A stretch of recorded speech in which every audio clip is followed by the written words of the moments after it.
All right. Welcome to the Spinfoil Theory Podcast with your hosts Taylor-B and TheBagelz. Hello. Hello! And our very special guest, Grace, local hunter. How are you? I'm great. Nice to be here. Yeah, thanks. We're happy to have you. Just a little housekeeping before we get started and introduce this week's topic. This is a generally advanced theory podcast, and that's all that means is that we're gonna mention stuff that we kind of assume you have like at least like a bare bones knowledge to, but that doesn't mean like we're exclusive about it. We're not going to shun you if you don't get it. If you want to reach out to us and hit us at Spinfoil Theory on Twitter, spinfoiltheory@gmail.com via the email. If you want to reach out to just me, the Taylor B, you can hit me at this is Red Leader, Litre, all one word, on the Twitters. And yeah, like any questions, if we don't, if I don't feel like, or if we don't feel like we can answer it the best directly, we'll at least give you direction to people we think that can. And we really want this to be as accessible to everyone. It's just like what we're going for in the recording is a little more advanced. So like not to be exclusive, we want to include you. Um, this week's episode is a fun little rabbit hole that is near and dear to my heart. It sort of has the supposition. So at the end of Skolas's campaign, the campaign against Skolas in Destiny 1, he is pulling Fallen from different timelines, from future timelines, to aid him in the final battle before the Guardian captures him. So the idea behind this rabbit hole is what happened, or the timeline in which Skolas won and defeated us. Otherwise, he couldn't have pulled those Fallen to aid him in the fight.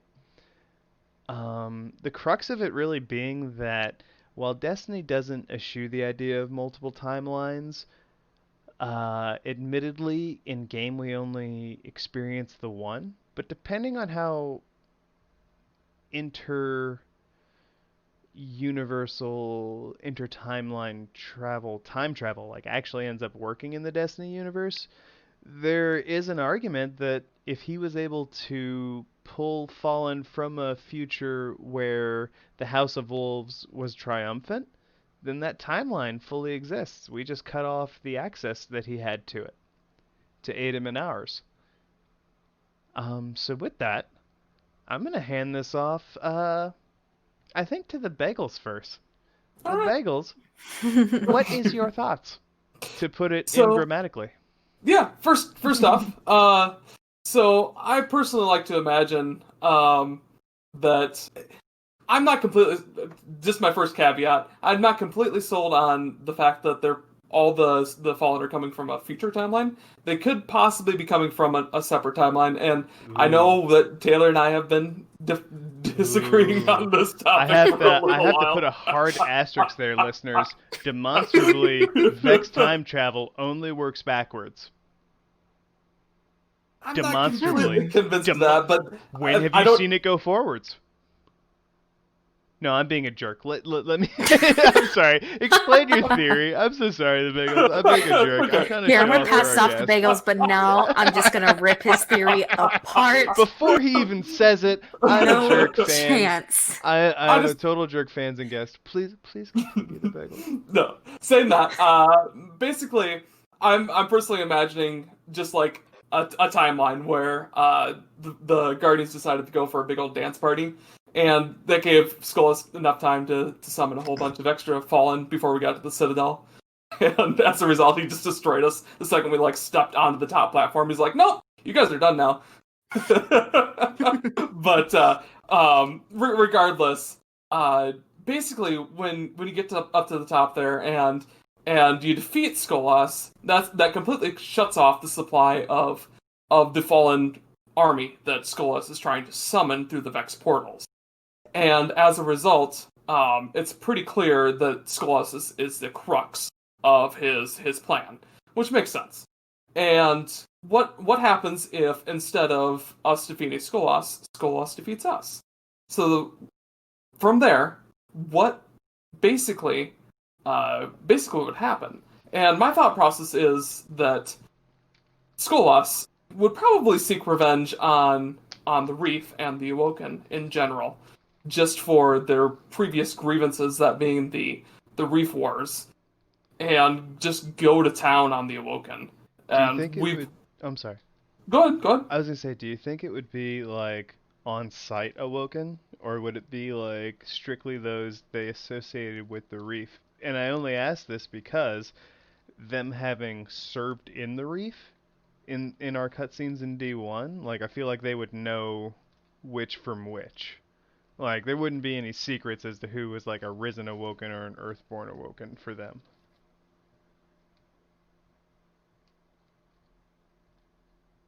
I personally have trouble imagining Skolas differentiating. For the most part, he seems like he's pretty ruthless in pretty much all of the established lore. Like, we've got information about him just waging war against civilians. Typical stuff that's banned by the Geneva Convention nowadays. just Nowadays too. This is in the future. I know, but like that Geneva counts Convention for them. in the Golden Age. Is that know, right? just Vanguard or? Yeah. But like nowadays, like they didn't have it. fair enough. Just kind of giving some sort of comparison there. You can kind of hopefully get what I'm laying down. But I see, like, Skolas, he would destroy anything that he perceives as anywhere close to an enemy, and he would not stop until he had full control of the system. So Grace, what are your thoughts? Well, I love Skolas a lot, so I may be a bit biased on this, but I do agree with the whole time travel theory, but I also do remember that Vex portals sometimes aren't just time portals. You can also just teleport them from place to place. Mm-hmm. Boom. So either he's pulling wolves from a hidden location, or he's actually using them in a time consistent way.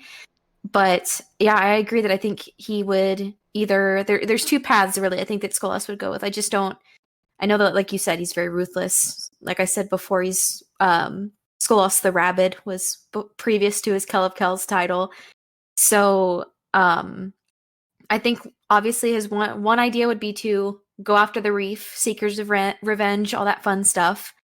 Or contact the other houses, let them know, hey, I'm Kell of Kells now. I'm sorry I decided this for you, but I'm Kell of Kells.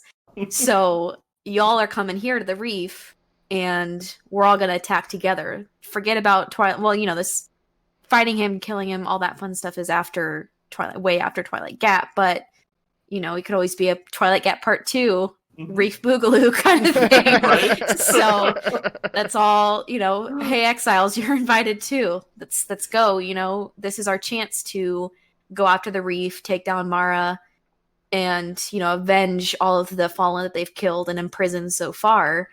And then, I think, because at the time, that's Prison of Elders is still there. That's where they were going to put him.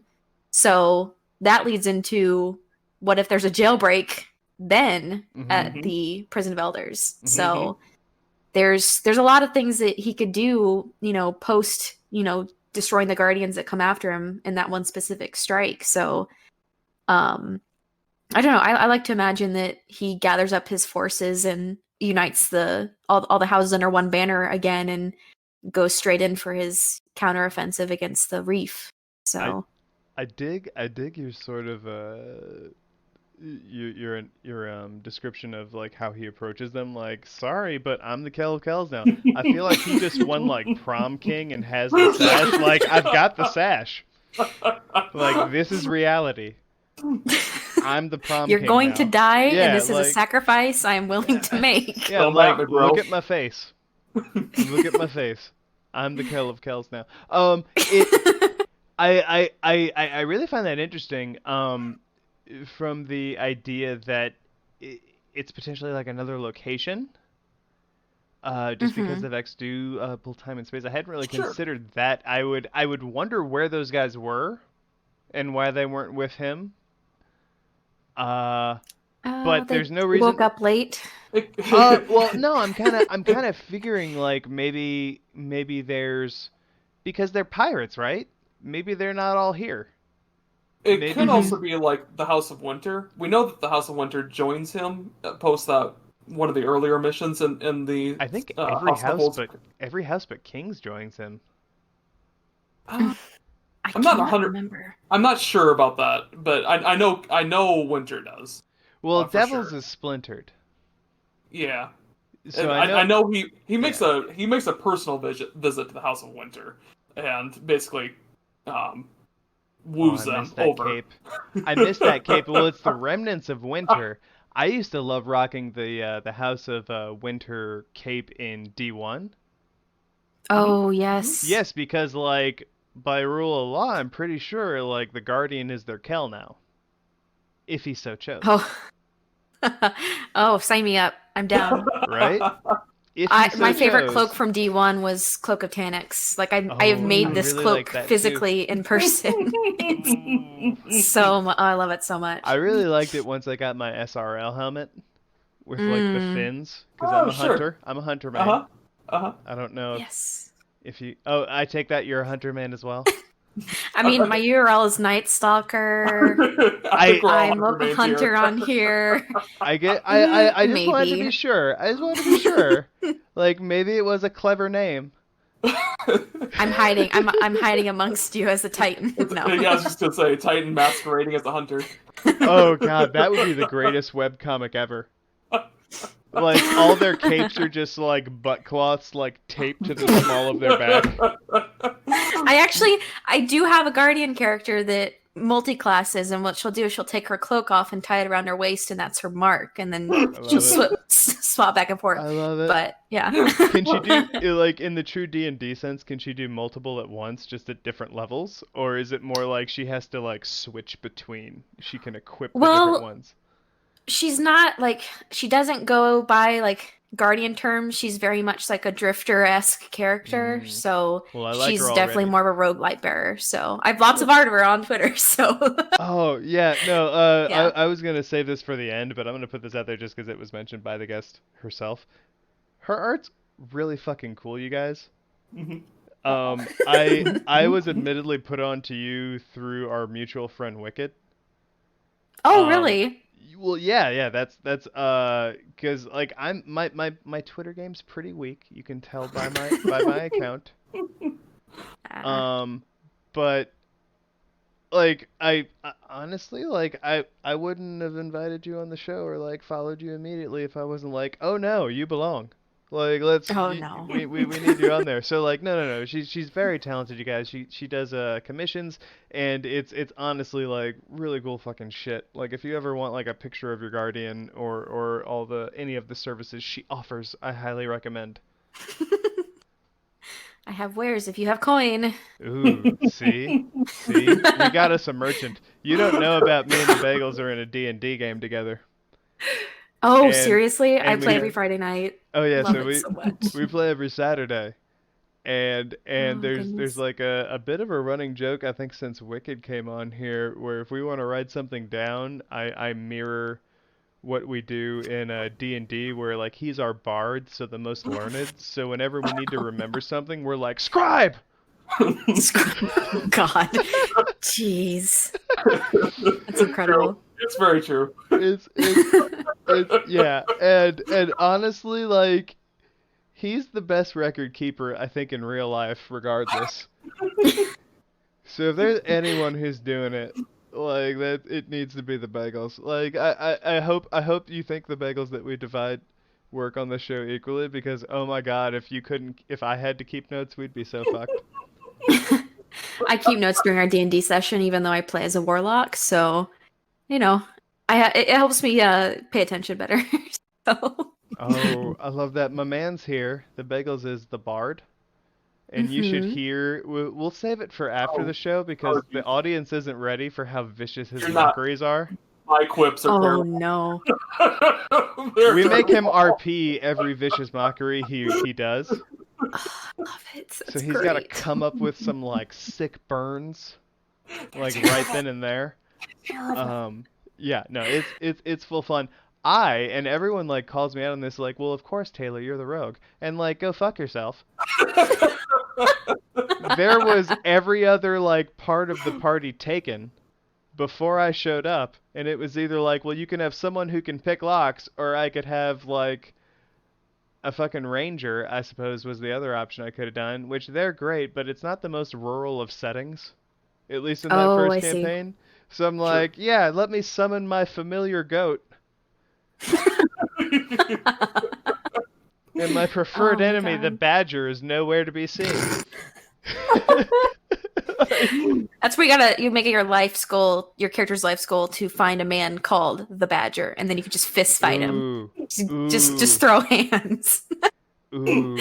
I would go full Kit Fisto. Oh my Bring God, Star yes. Wars into it. Yes. Even better. But yeah, we're on a Destiny show. And We are. I guess for me, I haven't really given like my full standpoint yet. For me, I think the idea that the Destiny universe is one of perhaps like, many in like a multiverse sort of thing isn't too Yeah. far-fetched. We have extra universal spaces that can arguably either be like a mirror or they could be wholly different and just like maybe created or based on where we are. Like I think most easily referenceable is when you go into the not, it's not the shadow realm, but you know where you go there, Ascendant the realm? ascendant realm. There you go. Thank you. Ascendant plane. Ascendant plane. When you go into the ascendant plane, or when you go into a throne world, and I think there's even a smaller argument for the Vex network, but that's a little different. These are things that are arguably like extra dimensional from where you start in the game, even entering those areas in the mission. So to me, it's not too far-fetched, and this is coming from someone who like ascribes to the Destiny universe, follows like a singular timeline, a la Back to the Future or Bill and Ted, where like everything you do at any point counts, sort of thing. Like a butterfly effect sort of Well, yeah, timeline. like without going on a tangent, my biggest reasoning there would be if the Vex could go to other timelines, why would they simulate them? True. Like you could just go to one where you win. Like why stick around and mess around with this one where like you're getting your ass kicked? Like that's just me. This But is the only timeline they haven't won. but like why would they need to? Like they could just like, all right, well like F this timeline, I'm gonna bail. Like but They anyway. need all timelines. But they didn't All our even know timelines are about it belong until to us, Crota the brought him Vex. into it, and that's arguably like maybe that was a form of time travel too. I don't know. He was tricked into doing it. I don't know. That sounds like a very Hive thing, being tricked into doing something. Oh yeah, no, his aunt totally did that to him on purpose. Yeah, absolutely. Yeah, no, that was a total. And I said this in a previous thing. I still feel like that was like when she's sitting there with her nieces and like watching him fuck up. That was like a bonding moment because they don't have a mother. Oh my God. They don't have a mother, so like that was some time with their aunt where they were just like, yeah, fuck that dude. Crota's an asshole. Yeah, watch him fucking. I think everybody watched their brother and laughed at them at some their sibling, I guess, and just laughed at them for doing something stupid. That's pretty much how I envision that scenario. Like a God. cutting his way into that random place. Yeah. Oh, what an He's asshole. just sitting there. He's just sitting there taking hits from a sword. Look at him. Yeah, I told him Fucking it would be loser. a good idea, but it was a total bad idea. Look at this asshole. He thought I meant it. You fucking dumbass. I was being sarcastic. Like parentheses, that's not what sarcasm is. I was being sarcastic, you asshole.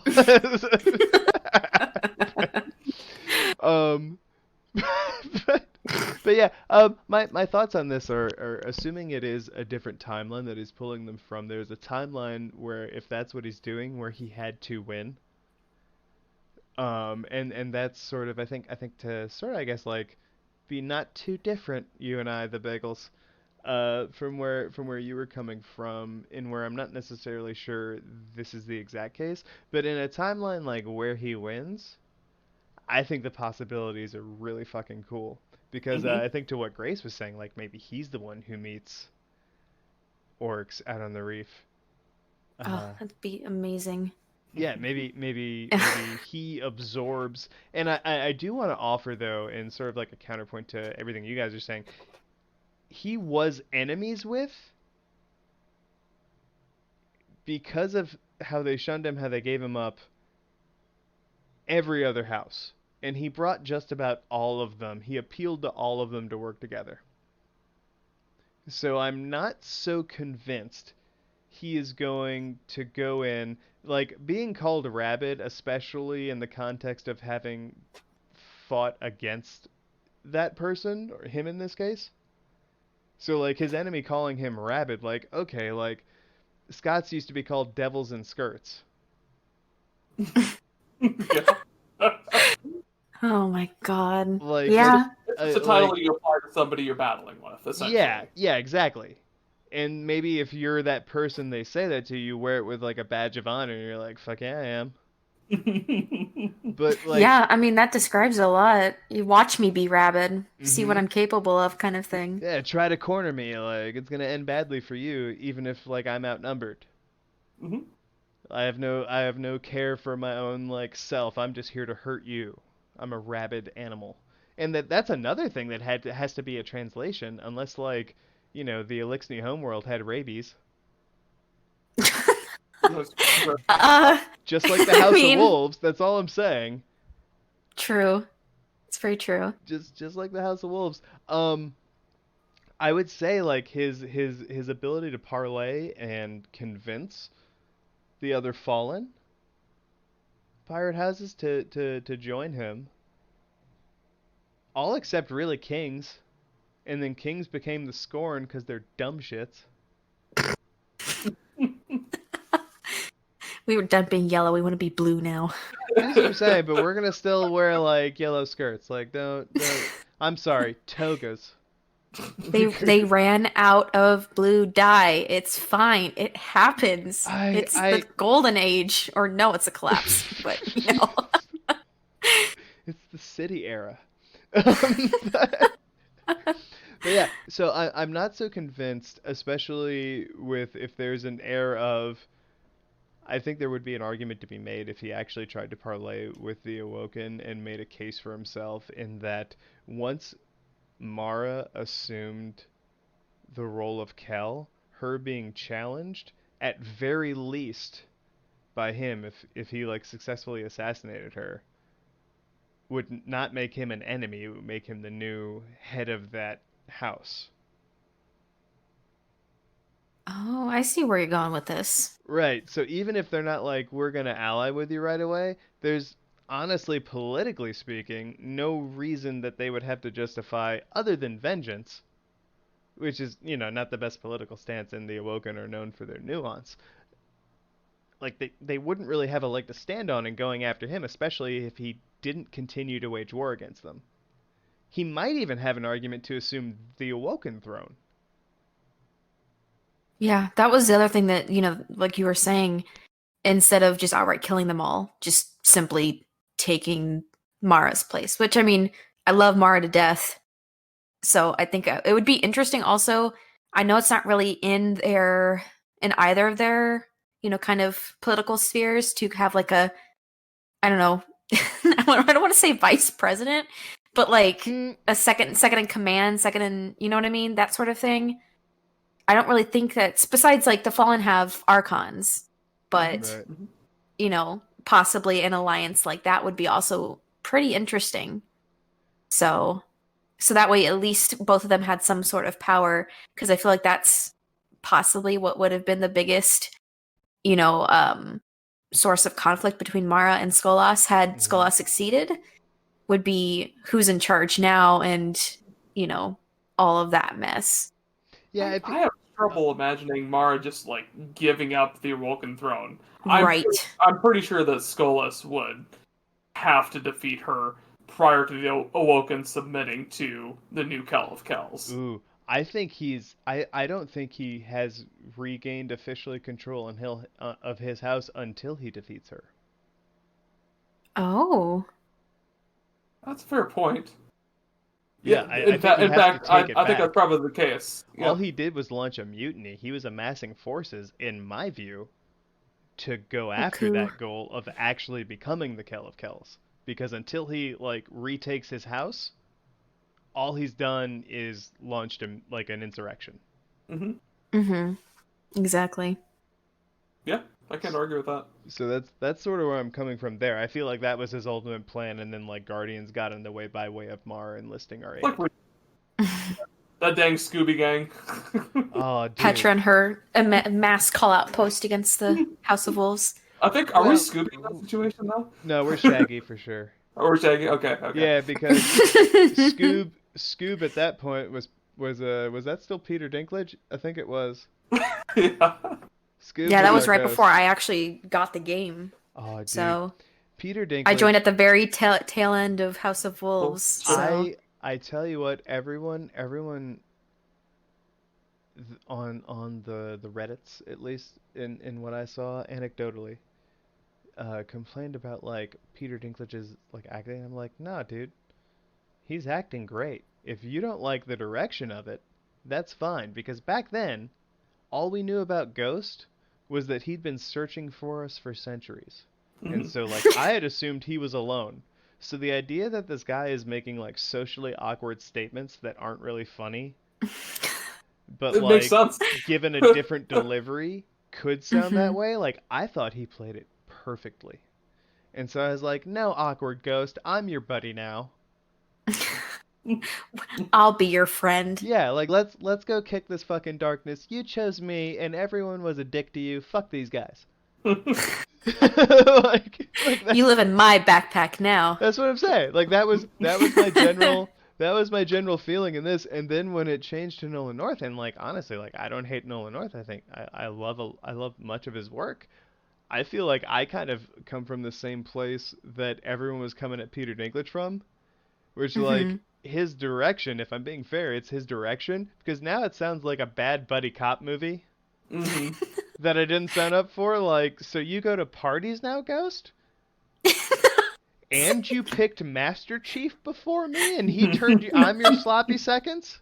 What the fuck, Ghost?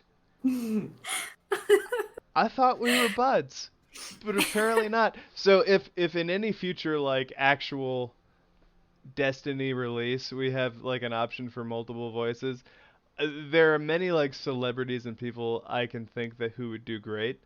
But honestly, I would just pick Peter Dinklage if he was an option every time. I think most people with at least hindsight have realized that Peter Dinklage was not that bad. Some of it wasn't perfect, but it was pretty solid. And Nolan North does a pretty solid. I would say North does a pretty solid job for the most part, but I feel like some of the campiness of it is taking it a degree too far. And part of that's the writing, maybe part of that's the delivery, but I like Dinklage. I always think in this case, like if you don't like how a character is portrayed, don't go after the actor because they are being Right. written or directed to do Yeah, they're it being that directed. way. Yeah. So it's like getting mad at Rose in Star Wars. Like, don't get mad at the actress. That's how J.J. Abrams and the writers told her to act. Oh gosh. Yeah, from what I've seen, especially, or at least in this case, heard from like the difference between Peter and Nolan and their ghosts and everything.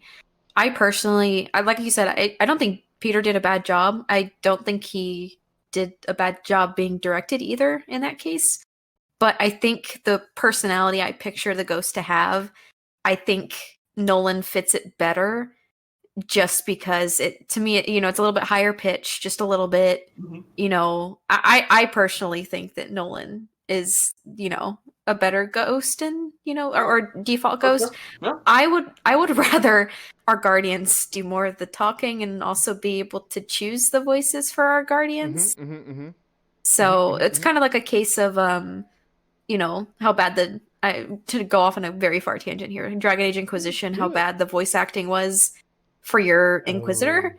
You could choose slightly low, vaguely American accent or high pitched weird British accent for the ladies, and I was like, that's really the only two accents that So this place has? Or speaking of Inquisition, that was one of my many games. Anytime that I can really like go at the character creation, I try to make the character look as much like me as physically possible.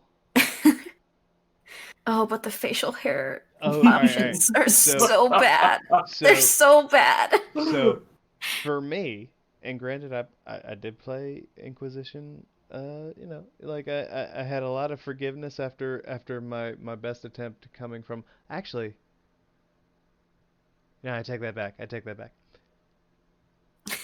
we talk about this after the podcast? Grand Theft Auto 5. No, this is solid goddamn content, you guys. Okay, all right. No, we can save some for later there, Augustus. You're right. I'm going to. I will say, just to finally like round off on the Peter Dinklage what have you debate. I thought, and it's really interesting having you said that he fits Nolan North fits your image of the Ghost better. I always felt that D1 was a little more in its adventures, more, how can I say this? Like, you know how in a trilogy the first one always has the largest sense of adventure? Because it's getting it all set up. Exactly. Yeah. I thought that's what D1 had Mm-hmm. in loads, way more than D2. But your Ghost was this very like somber, sort of like scared character. Mm-hmm. And thematically, that kind of makes sense because we have not a lot of information when we're first stepping into D1, and especially the Ghost or our character.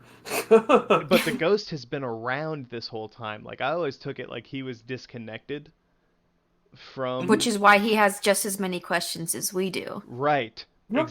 Exactly. Whereas in D, like, that shift, when you shift voice actors, it becomes this like, no, I've been around, buddy. Like, let's go on this buddy cop adventure. I know what a fallen is. They have 4 arms. Exactly. Yeah. Exactly. But then you get to like D2, and it's now everything's darker. And I feel like if you had kept that sort of original, the Ghost is scared of everything for a reason, and you don't really know why yet. Mm-hmm. Now you'd know why. Well, I think they're doing a good job with that now. I think with how the dark interacts with your ghost and kind of takes over, you get a sense of that fear and almost like the ghost being in pain when the darkness uses them to talk through. So 100% agreed there, but I just think of it as a general wariness. Like I think almost to your point, like Ghost is terrified, but that's because he seems almost like incredibly surprised that this could happen. Yeah. Whereas, like, I guess where I'm going for in how I interpreted Peter Dinklage's portrayal of Ghost, it's sort of like, it's this like, no, dude, like, it's fucking harsh out there. But, right. But we're together now. I finally found you. And let's be careful, okay? We'll get through this, but together. Yeah, but and we're gonna take it slow and safe. Whereas like Nolan North is like, all right, man, I brought us a sled. Hold my hand. I don't have hands. We're at the top of this cosmodrome, and I can't. That's real steep. I'm not gonna lie. But don't worry, I'm gonna pick you up again. Like, it's gonna be fine. It's like the dad versus the cool stepdad. It's the case you sound like you're baby right now. I will say there probably are like actually cool stepdads out there. I'm gonna call him the air quotes cool stepdad. Yeah. That's exactly what I was going for, the air quotes around it. But yeah, getting us all the way back on topic. I guess where I'm going with my final thoughts on my general impressions on the Skolas Time Fund before we actually go like off the rails on it, is that I think it's incredibly possible, and if there is one where he exists, there's so many different roles that he can have in the timeline that we know up till now, because there's so many external forces that were clearly already in the works, like Oryx's arrival, the Darkness's arrival, and the Red Legion, because who's to say that that Skolas and his forces aren't what start fighting against the Cabal afterward. Like there's a lot of different ways you can go with this, and Mm-hmm. if we push ourselves to sort of imagine them in our current position, I think there's a lot of there's a lot of leg room and a lot of solid foundations based on what we knew about Skolas and what he was capable of, assuming control of the Vex network, to where like he could have fulfilled a lot of the roles like the Guardian did. Oh, yeah. I don't know. Um, I think a lot about the I think I mentioned it, um him taking the reef, mhm. using the Techians, and like I mentioned, the first time we saw splicers even really be mentioned was with Siva, and that was with technology, all of that. So him being able to build the House of Wolves, or whatever house he decides to unite under that banner, um, and make them a big powerhouse, like you said, dealing with orcs, dealing with, maybe even going back for Siva, or dealing with all the big powerhouses we face after, the main D1 DLCs. So I like thinking about him, just being that constant force in the background with all of this technology, who needs the light when he can use the Techians, use his splicers to develop all these new huge things. So Yeah. I'm hip on that. So do you guys think? Let's assume he wins that fight, and he doesn't even have to kill the Guardian. Sure. Sure. For me, I think his next steps are, once he has that solid hold of at least that part of the Vex network, or I think for sake of my argument, let's call it like that piece of Vex technology. mhm. Mm-hmm. Um, I think he goes after Mara. I don't think he Uh, goes after all of the Awoken, but I think he goes after Mara because I think, as I sort of like touched upon earlier, I think he needs to do that to actually be in control, like of at least his house and to be Kell of Kells. yeah, to at least fulfill his being Kel of the House of Wolves, he would have to defeat Mara. I'm pretty confident in saying that as well. So that would allow him to essentially establish himself as Kel again. Now, whether or not the Awoken would bend to his will is entirely a different question.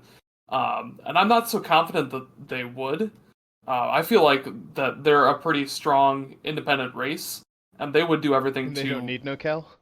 pretty much, pretty much. I'm glad you where I was going with that. But yeah, I feel like they would probably do their best to reject Skolas, and at least, if not wage all-out war with him, probably fight guerrilla war style, hiding in asteroids, picking off skiffs wherever they could, that sort of thing, and or just joining forces directly with the city. I could see all that. I'm here for that. I think for me it's sort of being that he was a peacemaker within, like, if we're being honest about it, like warring factions within his own people. Hmm. I think if he was able to reclaim the Kell from Mara, like again, like what I was touching upon earlier when I was getting ahead of myself, 'cause I'm verbose. But but but I don't, especially because we know that the whole reason he was released was, because like he knows about orcs in that Hmm. sequence when we find out like how he was released. Hmm. Yeah, he I basically he confirms Mara's Right. already. I don't know if there's suspicions or if she already knows that Oryx is coming, but she I feel like she definitely did. picks. It definitely feels like she does from that lore card where she's like, yeah, I know. Basically, But you can like shut up he now. believed her. Like he shuddered in his cage, which is uh, totally uncharacteristic of him. mhm. And I feel like if he comes out on top, if he's able to like if his plot works out, because it honestly, like, it wasn't that far from succeeding in, like, the whole premise of the show is, like, in a way it really did. Because if time travel creates a new timeline, then that timeline has to exist that he pulled the Vex from. Right. Or, no, I'm sorry, that he pulled through the Vex network. Yep, yeah, I got Sorry. you. Yep. Yeah, the other Fallen from House of Wolves. And I want to feel like I want to say that just as like a fun note, like I think I'm pretty sure the Fallen he pulled through had like brighter armor. It's been a hot minute since I've done that strike. Right. I want to say they had brighter like shoulder pads and stuff. And it may have been a function, admittedly, of where it is, because you're playing that on Mercury, I want to say, or Venus. You're playing that on Venus. Correct. I believe so. Yeah, the Citadel's on Venus. Yeah, but you're like in the middle of like the Vex architecture, so there's a lot of like bright lights going around. Sure. I want to say that like in the same way that the Vex from different points in time appear different, the precursors versus the descendants, for example. I felt like these boys came back with like the bright armor, like had access to all the dive. House of Wolves here to represent. It would be really cool because I've always wanted this in game, but you say bright armor, and I immediately think, oh, the timeline where the Traveler didn't leave and caused the whirlwind, and we have light touched Fallen. Because God, I would love to be Arisen, Fallen, and play as one in a game, because that's what Destiny's for currently. But like, I have wanted this since I started playing Destiny 1. Like, the opportunity to play as an Elixir would just be so cool. But honestly, I think Mithrax, if and when there is a D3, is paving that way for you. God, I hope so. Yeah, no, Godspeed, Mithrax. I love you so much. Yeah, no, he's such a great boy. I honestly don't want him to die. I want him to mentor the first Elixir that is a Guardian. Yeah. Or like that is Arisen, just so Mithrax can remain Mithrax. Yes. Because he's like so fucking wholesome. He's like working with the Guardians, and they're like, "Hey, like, aren't you like mad at us?" He's like, "Nah. Like, people been dicks to you, but like you're not dicks to me, so let's do this." He like changes their view of the Fallen, and then they're like, "Hey, like, what do you do?" And he's like, "I need to go in." And you talk about when he goes in like past Trevor and stops the House of Devils from reviving Siva. Yep. Yeah. He's just like, "Nah, man, I need to do this.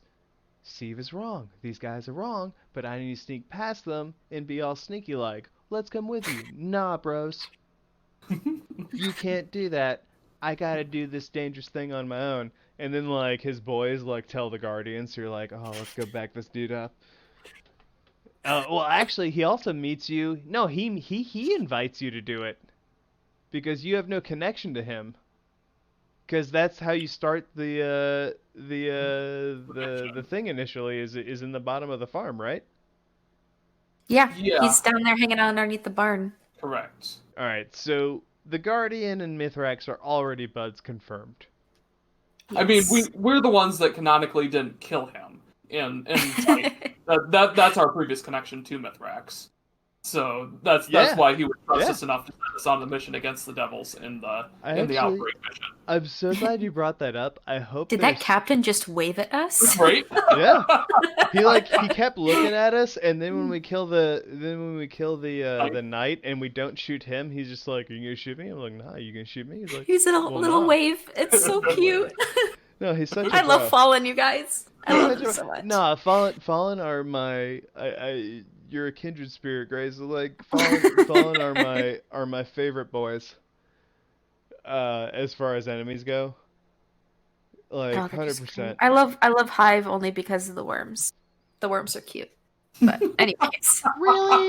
Really? Yeah. Really? Is it alright, so is it that they're cute, or is it like you see Chubby and you're like, cute? No, I see worms. Chubby. And I love. I just Oh damn. You heard it here first, folks. Hey, listen, my Twitter followers already, any time I talk about hive worms or anything like that, they're just like, kill, smash, and it makes me really sad. So, please, worms are people too. Ooh. That's for you guys. I have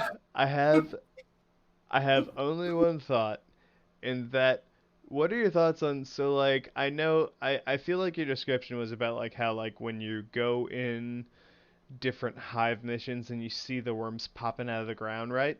Mm-hmm. Is that what you were referring to? Like, oh, smash them on sight?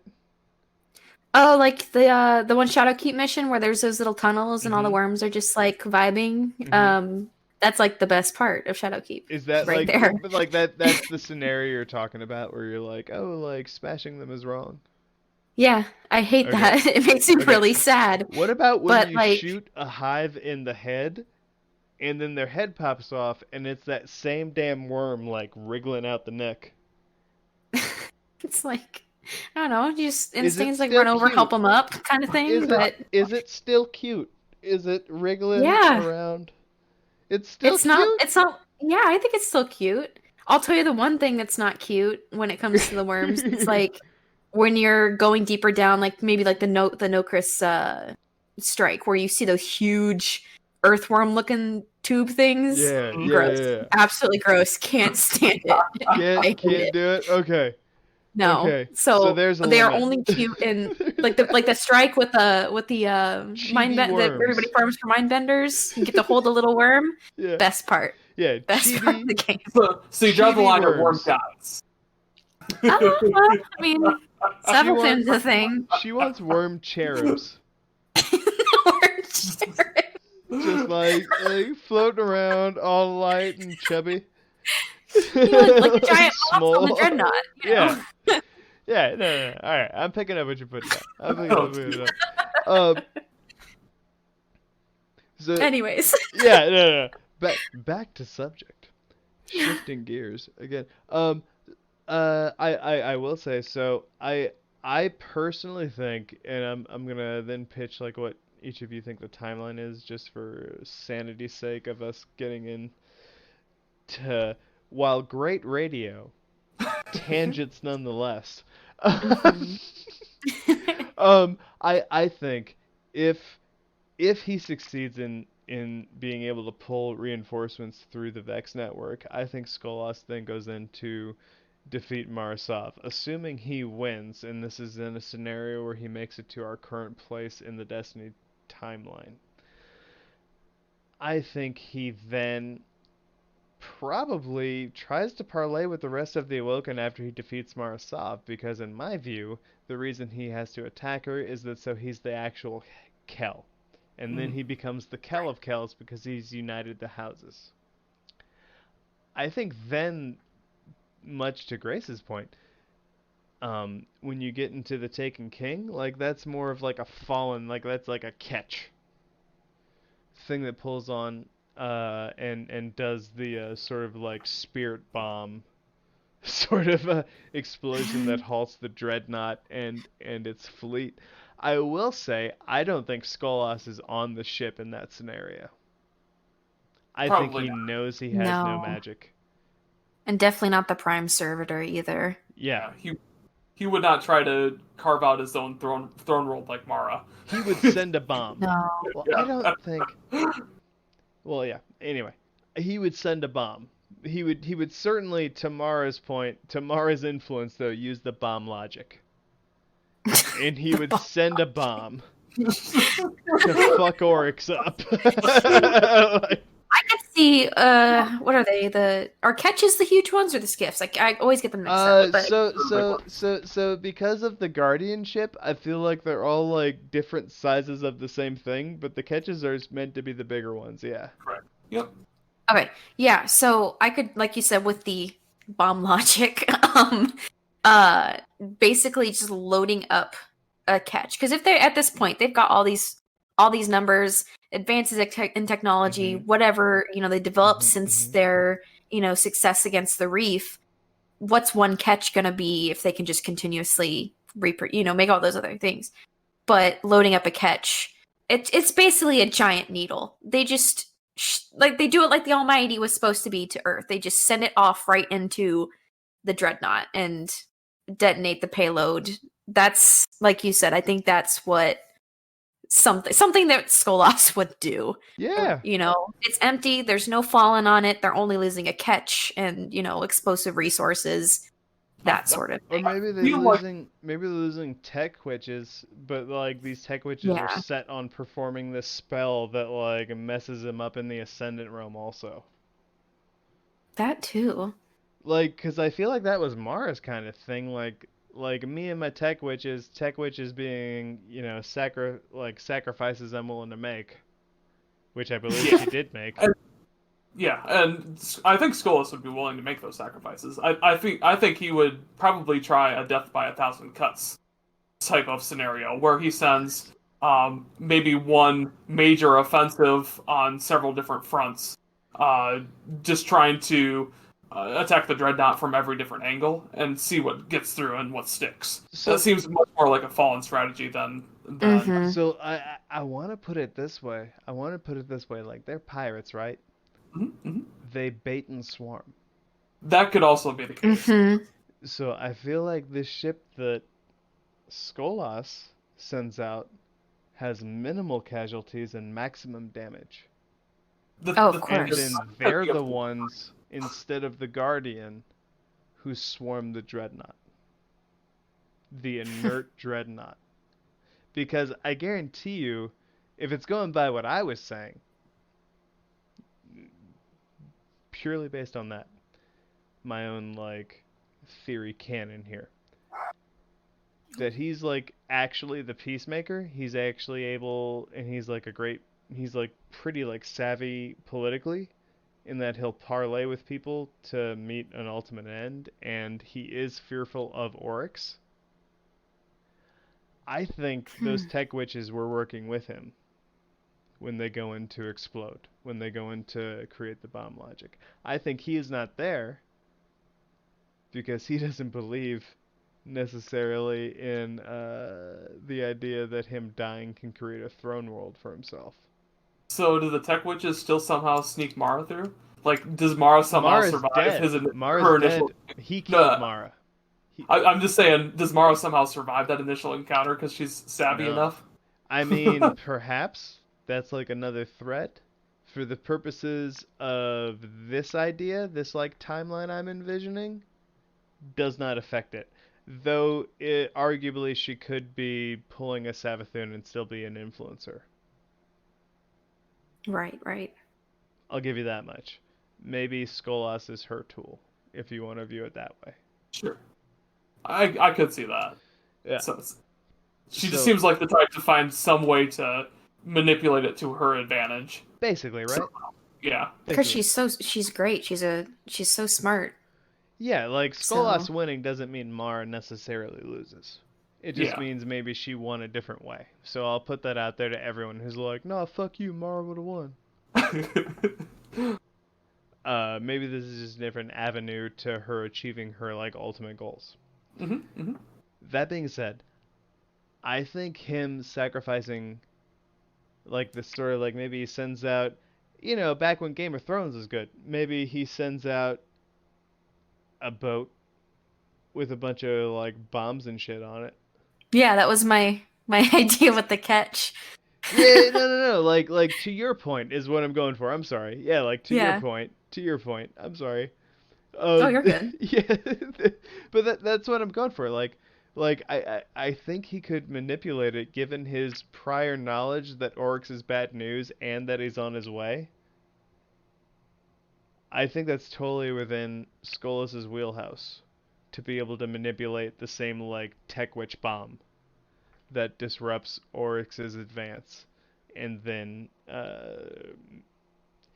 possibly even parlaying with the last city and Guardians to send us in there in Mara's place. It's a very fun idea. Potentiality for that.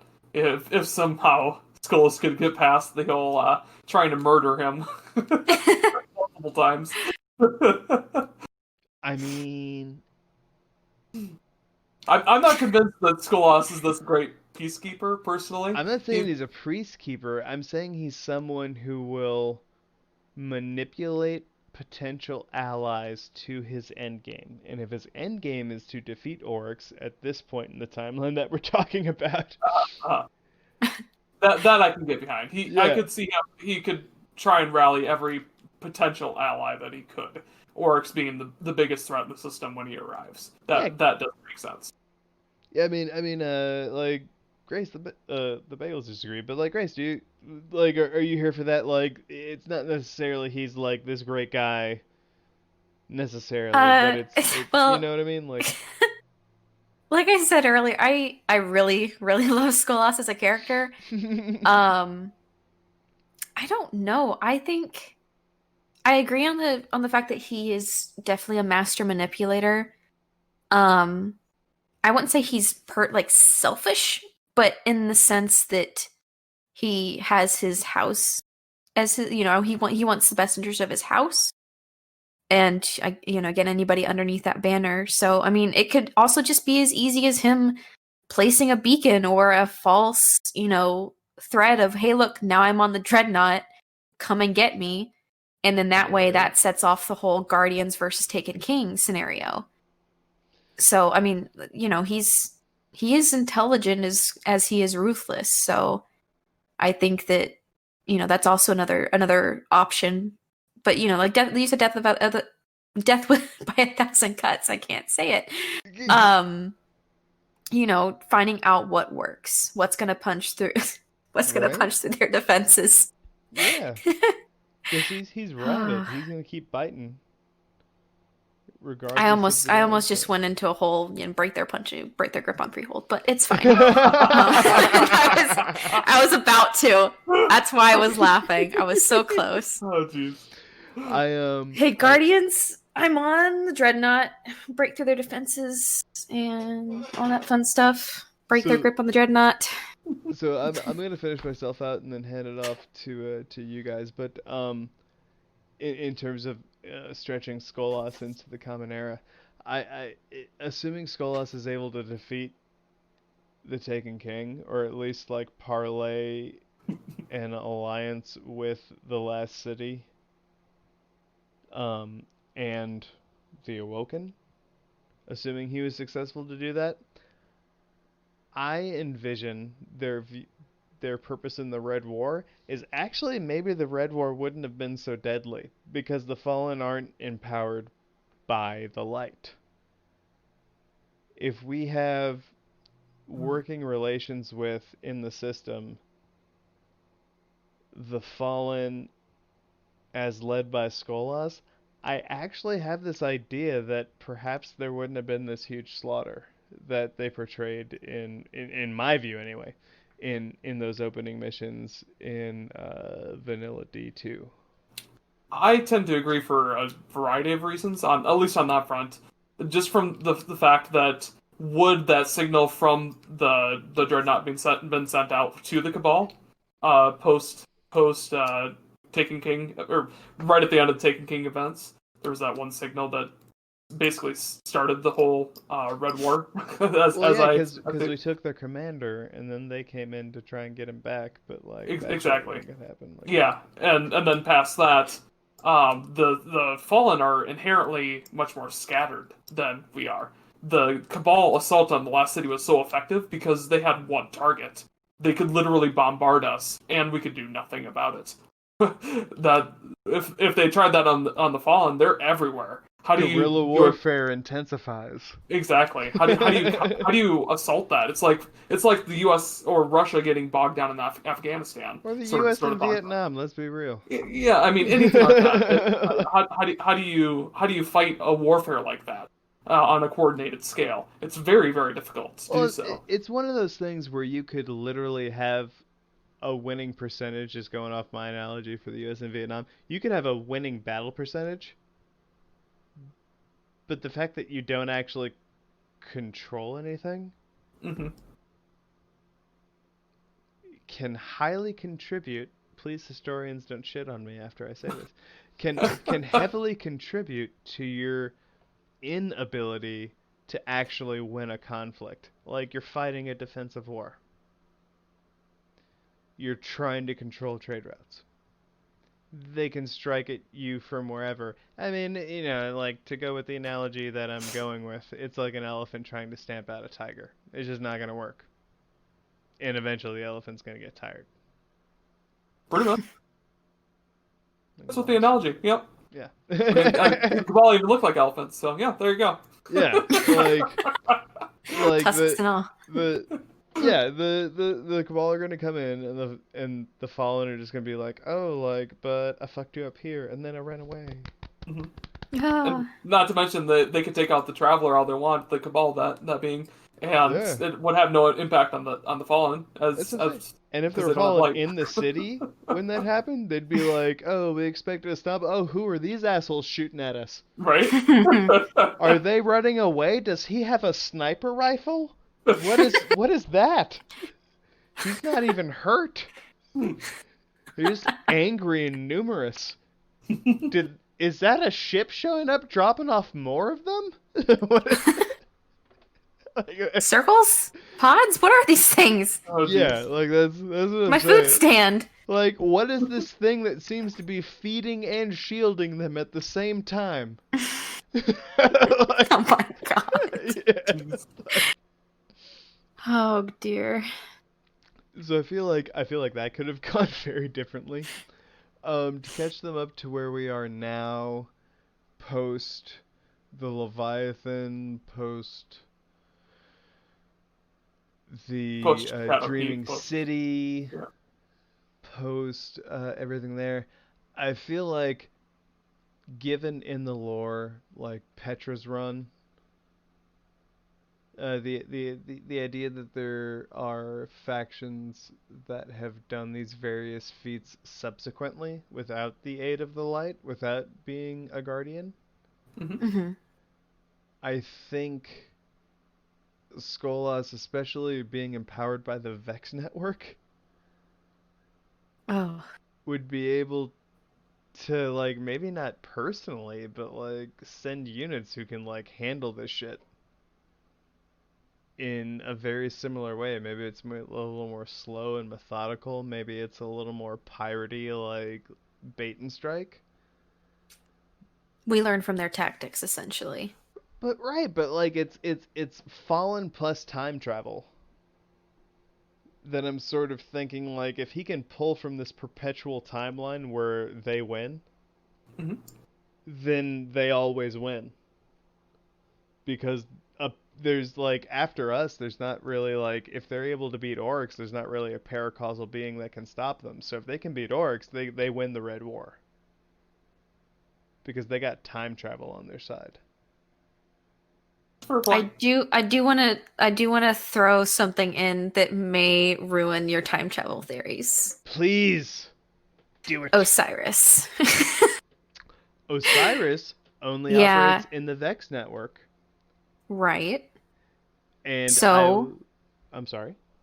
So he could totally, conceivably, or maybe plausibly, I don't know what words are right now, figure out that timeline and essentially just drive it, just destroy it. You know what I mean? So he was able to with our help, he was able to locate Saint 14 and pull him out of being dead. So I feel like with someone of his, mind and abilities, that kind of throws a wrench in the whole time travel thing.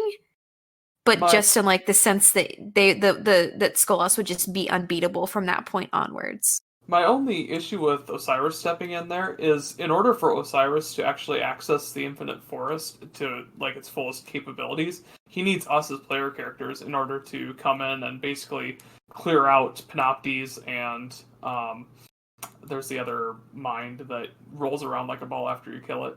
Yeah.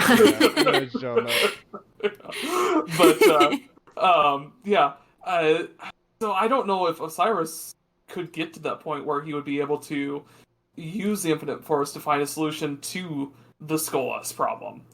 Now, he might be able to ally with the Vex. I could see that actually being more plausible, because the Vex, seeing Skolas as a threat, after they gain access to their technology. I could absolutely see that. We have evidence of the Vex asking for our assistance when the Taken invade the Vault of Glass.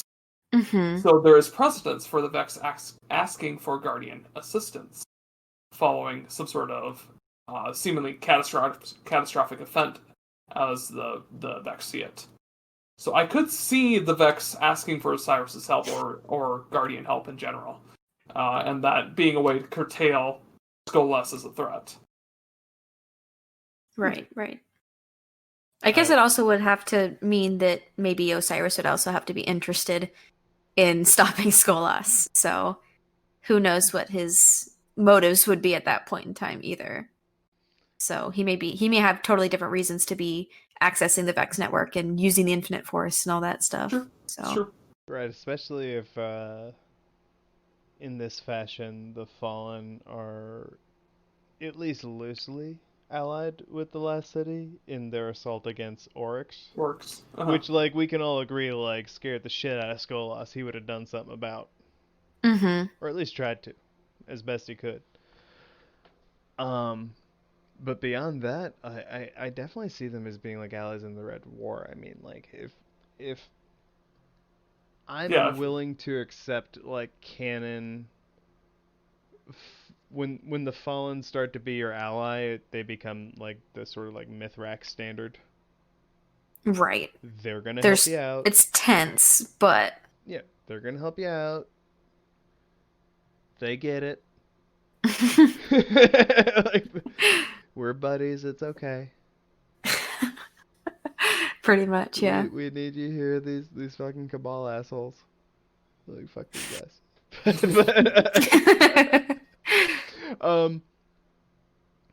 So yeah, I think that's definitely like suitable up through the Red War. When you get into the different expansions, just to like your guys' point, I feel like if anything,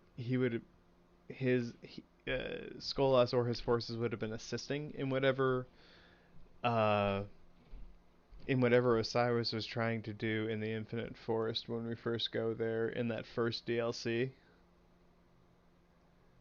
I feel like if you're an ally even loosely of the city at that point, and you have some sort of like control over the Vex network, being able to access and control the Infinite Forest is of import to you.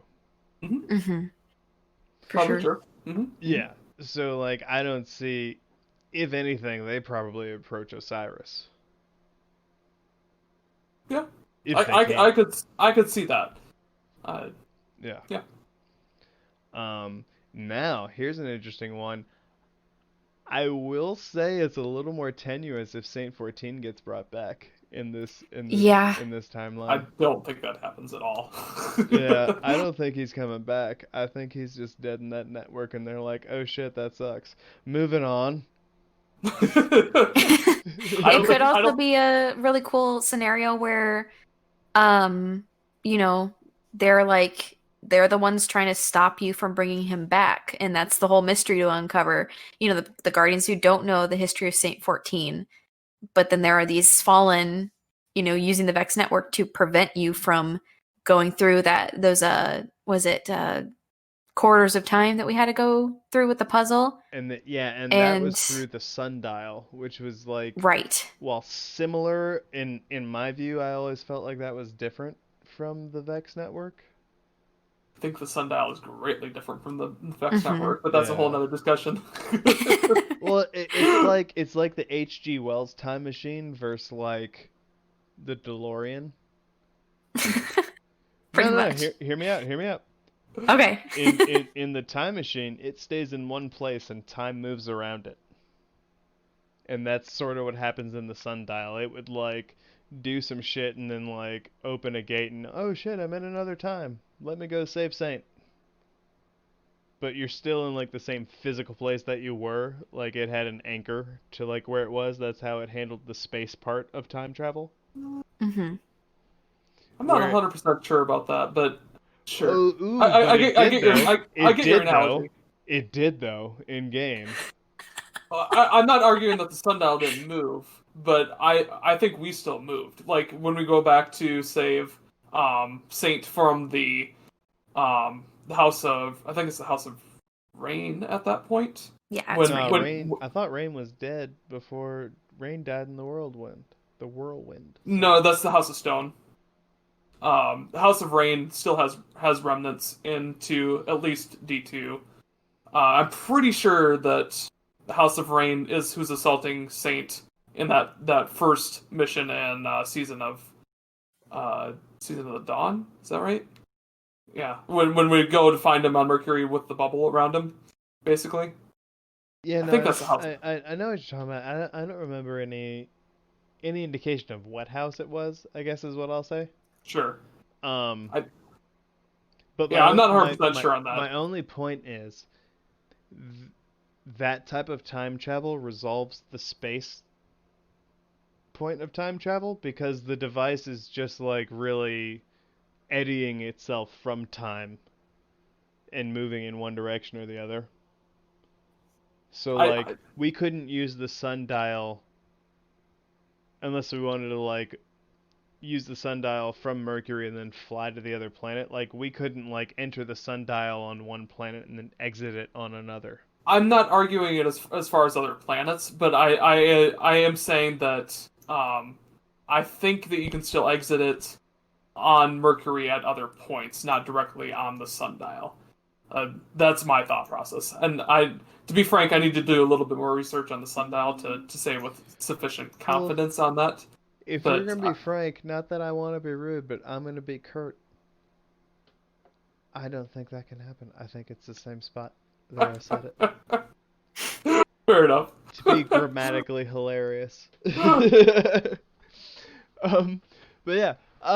So I feel like it dramatically changes that point in time.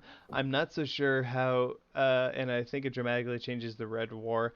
I'm not so sure how it changes any of the Anna Bray Rasputin storyline. It would be really interesting to see that Fallen interact with Warmind things. Uh-huh. Yeah, Rasputin things. If they're not invading, they're just like helping fix the different bunkers. I feel like maybe Rasputin doesn't have the same apprehension for Fallen as he does for Traveler beings. Right? Oh, yeah. Yeah, no. You're not directly affecting me, though, so I don't really care. Right. Well, he's here for humanity, so if the Fallen are like a direct ally of humanity, ooh.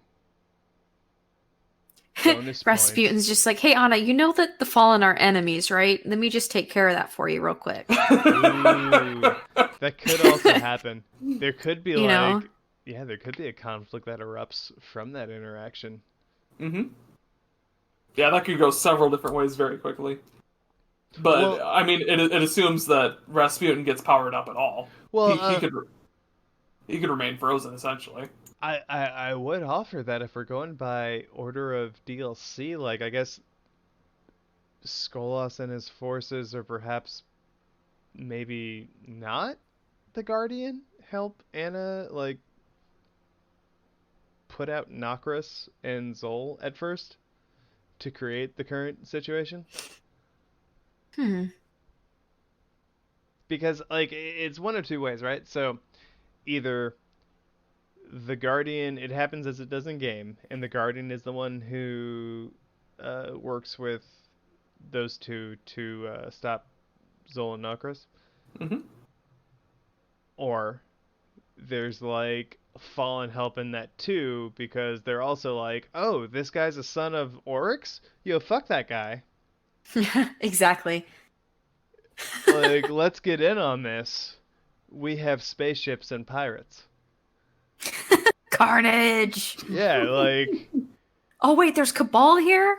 Hell yeah, we're in. Yeah, like, bonus time. Dunk on those losers. Yeah. Let's send wave after wave of our own men from the future. Where we've already won. I'm already, my brain is already fast forwarded to Forsaken and thinking of them facing off against the Barons. Ooh. Like, and how the Scorn and that dark ether possibly finds its way into the House of Wolves or whatever house that they're under, whatever they're calling themselves. That I would love to see. I could actually see that playing out very similarly, whereas Aldrin would try to assassinate Skolas instead of Kate. I could see that playing out, because if Skolas killed Mara, Aldrin would definitely seek revenge on Skolas. Well, right. Now, hold up. Do you think Aldrin was trying to assassinate Kate, or he just killed Kate because he was there? I feel like Aldrin was trying to escape and do his thing. Yeah. True. But I think in the case that Mara was killed by Skolas, Aldrin would seek out Skolas, regardless of opportunity. Like, he would force an opportunity in that situation.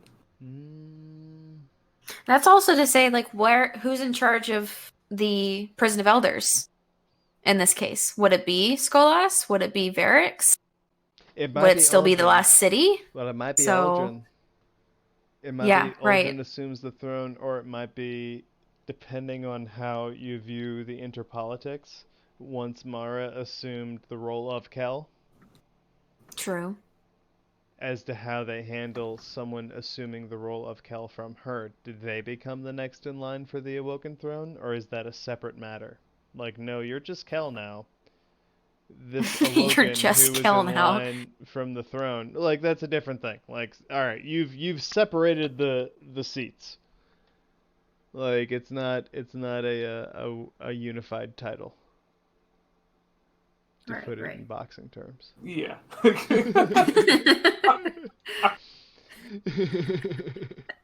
Oh, Sunday. That's right. See who gets to be the next Awoken Kel Queen King. Oh my god, now I feel like it's a monster truck rally. Show up here for Marasov, the Grave Digger.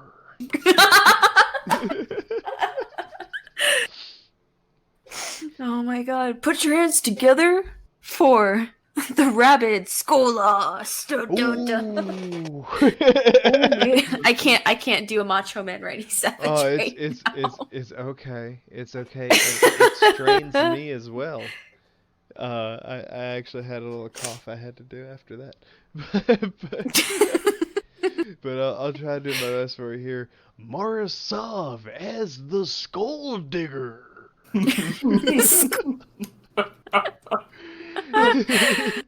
Oh my god, bring your kids, bring your wife. Oh, geez. Bonesaw is ready. To quote the Spider-Man, the same room as Spider-Man. In case... See, you're no pun intended, but you're drifting into the drifter there. Ooh, I tell you what, it doesn't help. I'm from technically the South, and I've had my statutory show drink, and it's just gonna come out more and more as time goes on. But anyhow. My final thought before I really want you guys to talk more than me is that I think, all things considered, let's say everything goes his way, with that caveat, Skolas is able to unify, at very least, the Awoken and the last city against Oryx. With that prior relationship, I think there's a very different sort of play involved with the Red War. Maybe they don't even make it to the Traveler, but if they do, I think it's a very different situation in the last city. I think there's a very different level of Guardian loss, and I would say how they assault the Almighty and Gaul himself are very different. Like, maybe they don't even make it off with the Speaker, when you have a whole, like, different class of guard or, like, person or ally that might be present. I would say at that point, if they're allies of the city, they're probably, with their own mastery of the Vex network, involved in what Osiris is doing in the Infinite Forest and on the Sundial, like basically what he's doing on Mercury. And then, that being said, what if that makes them better at their own usage of the Vex network? And then you shift it to sort of where we are now, where remnants of the Red Legion, I'm gonna assume this whole time, maybe we try to assault and take control of the Leviathan at this point with such a force that we could amass, with the Fallen and Skolas having in control of the Vex network and sort of like amassing allies against these common, I don't know, minions or influenced, maybe in the Leviathan's case, of the darkness. Maybe we take the Leviathan. Maybe we just have take something. it. Dude, I'm saying maybe we could. I am currently putting my grubby little hunter hands all over the Leviathan. It's mine now. Yeah. Just gonna take it Get for a lost, joyride. Callus. I'm gonna be a And white take your woman in giant Brooklyn. space fish. I'm gonna be a white for a woman. joyride. I'm gonna be a white woman in Brooklyn for all of us. This mine's now. It's nice now. This is mine now. Oh my Sorry, to gosh. quote someone else's comedy, if anyone thought I was being originally funny, that is not my joke. I just want to put that out there. No. I don't remember their name, but that is not my joke. That's a different comedian. And you can basically search what I said word for word, and you'll get who it belongs to. But Leviathan. the Leviathan. What if we take that? What if when they try to crash the Almighty, the Leviathan can just fucking eat it? I want to see this. I'm actually kind of disappointed this wasn't the thing that happened in game now. Yeah. Full disclosure, until you said the Almighty and Gaul, my head went, oh wait, yeah, that was a thing, wasn't it? Right? I've already erased it from my memory. Right? And all of its crashing into Earth, blazing glory style that it had. I personally forgot believe that was that a the thing. Almighty became a magical girl and ascended our plane of existence Jesus. as she became more sparkly. And what crashed into the tower was actually a husk of her former being. Oh my god. Moon Prism power makeup. That's what I'm saying. She's like, boom. Oh By the power of Rasputin. That's what I'm saying. I hope vanish you. Rasputin in this analogy, in this universe, is like Tuxedo Mask. He shows up and takes credit, but didn't actually do anything. All right, I take my leave, but you didn't do anything. Like, no, you're welcome. Like, I'm Rasputin. Oh God. But and then I guess to bring it into this season, I would say in this timeline where Skolas is the successful, I would say honestly, like, the Almighty just crashed. The Doritos are coming in here. Like, if based on what I just said, he's got control of the Leviathan, I think that Leviathan is getting fat on Doritos.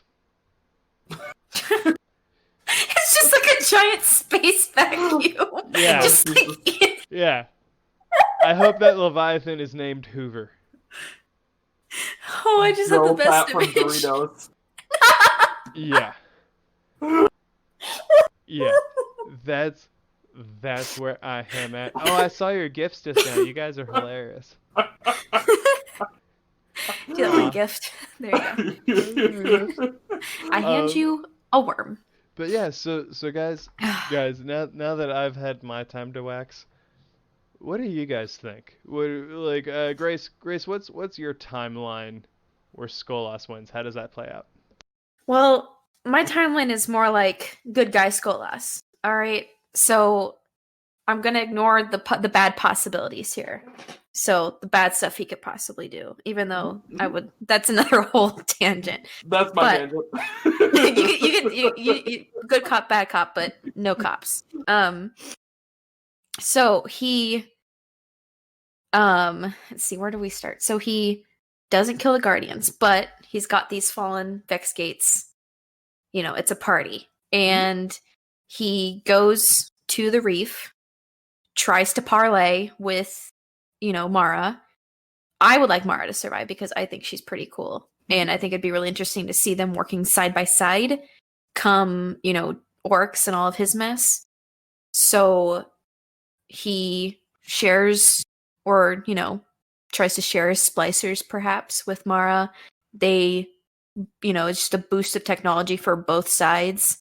He becomes Kel's, unites the houses because of Mara's allegiance. Well, I say allegiance, but like tense ally relationship with the last city and the Vanguard, all of that, they possibly build a good relationship with the last city. And so the Fallen on Earth, obviously the ones who will join underneath Skolas, because, they're fallen. They're not going to all, just bow automatically to a new Kel. So that also opens it up to, instead of Petra and Mara saying, hey, go hunt these wolves, they say, go hunt these, rebel Fallen that don't want to ally underneath Skolas. Mm-hmm, mm-hmm. And then that leads into Taken King, where there's, the big cool cutscene where we get, Mara with her Techians, but added in, we get the huge catches, helping take down the Dreadnought, or at least powering it down.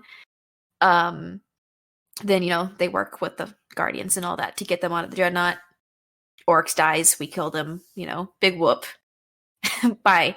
And then that goes into the other thing we didn't really touch on was the whole Siva crisis, which would be really, really interesting. I agree. But That's right. That's the thing. Siva. Don't you love it? Thanks Rasputin for the Siva. I actually well, thank Golden Age humanity, am I right? Mm-hmm. So, what I was gonna say. And so, we'll just gloss over Siva. It happened. It was a thing.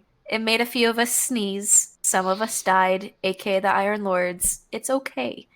The space aids. Yeah. Spades? Oh god, it's not called that. We can call it spades. And that really changes the meaning of the Ace of Spades, but I'm gonna go with it. But so then we get into Campaign of D2, which starts off with the Red War, obviously. I think it'd be pretty neat that just because we have allies of Fallen almost having, just a sense of a defense, maybe? Kind of like a cool barricade of sorts that kind of hover around the last city out in space.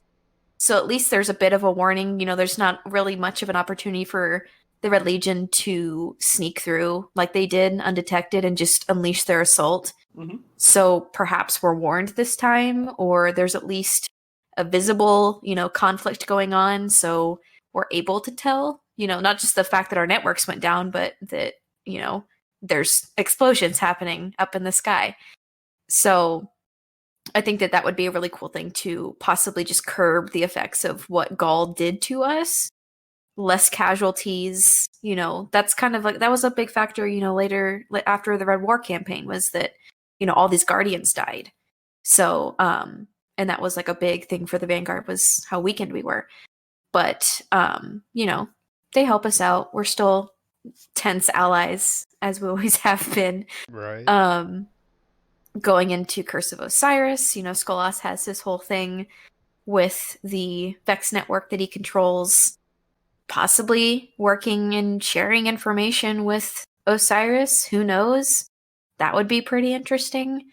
I don't know. I feel like after Red War, they're just kind of hanging out until, Shadowkeep and, well, I should say Forsaken, because Forsaken would be the next big thing they have to deal with. Mm-hmm. And, that could be a whole another big fight, would be between their forces and the Barons and the Dark Ether and Uldren. Possibly wanting just seek revenge on, Skolas for his sister, if he was even the cause of her death in the first place. It's just a whole other thing, but I do like the idea that they're consistently tense allies.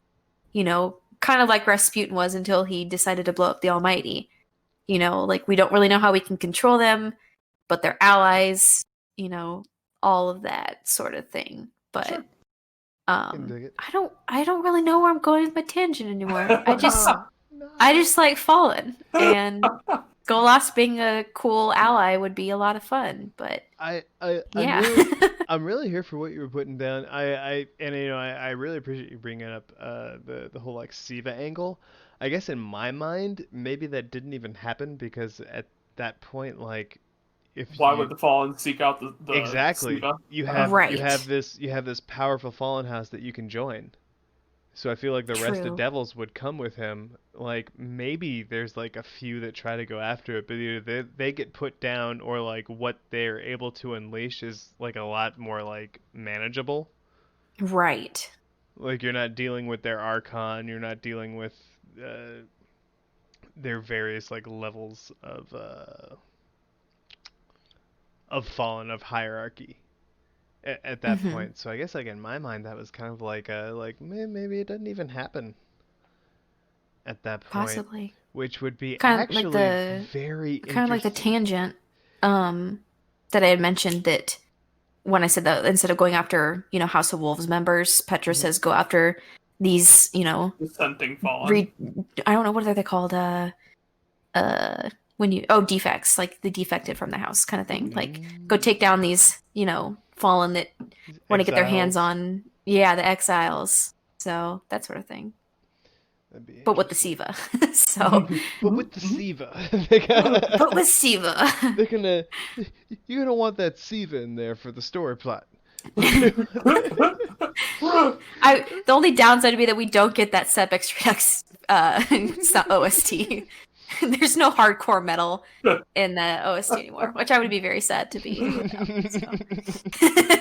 I so yeah, like I'm really here for that. And I think like moving into where we are now, that creates like a really interesting like thing, like how like swole are the fallen forces that they haven't been Hmm. decimated by Siva, that there's an opportunity to where like maybe the kings actually end up siding with Skolas instead of with Uldren because now there's no reason or call to have the House of the Raven. True. They're Uh, left alone to bolster yeah, their forces. Their servitors can focus on making more ether, more right? fallen. So So maybe Kate's still alive in this scenario. Potentially. don't get my hopes up. I'm gonna It's give you fine. hope. I'm gonna give you hope. I'm gonna pull a drifter since you said I was getting a little drifty. I'm gonna be a dredge and hope right now. Oh my god. That was Yeah, terrible. Just. Oh my god. yeah. I've read enough of the story where I can make sad puns like that. Oh my Um, god. and so maybe there is a Kate here to help us through this advancement of the darkness. Maybe there is um a very different circumstance, and this isn't to say that like everything is better if Skolas wins, you true believer listeners out there. Um, what I'm going for is like I have to access how things would different. Like maybe Kate is like just universally meant to die for our growth as a character, but maybe it's not Right. done because Aldrin is maybe he's who's killed by Gaul. Hmm. Maybe he's like a prime example when the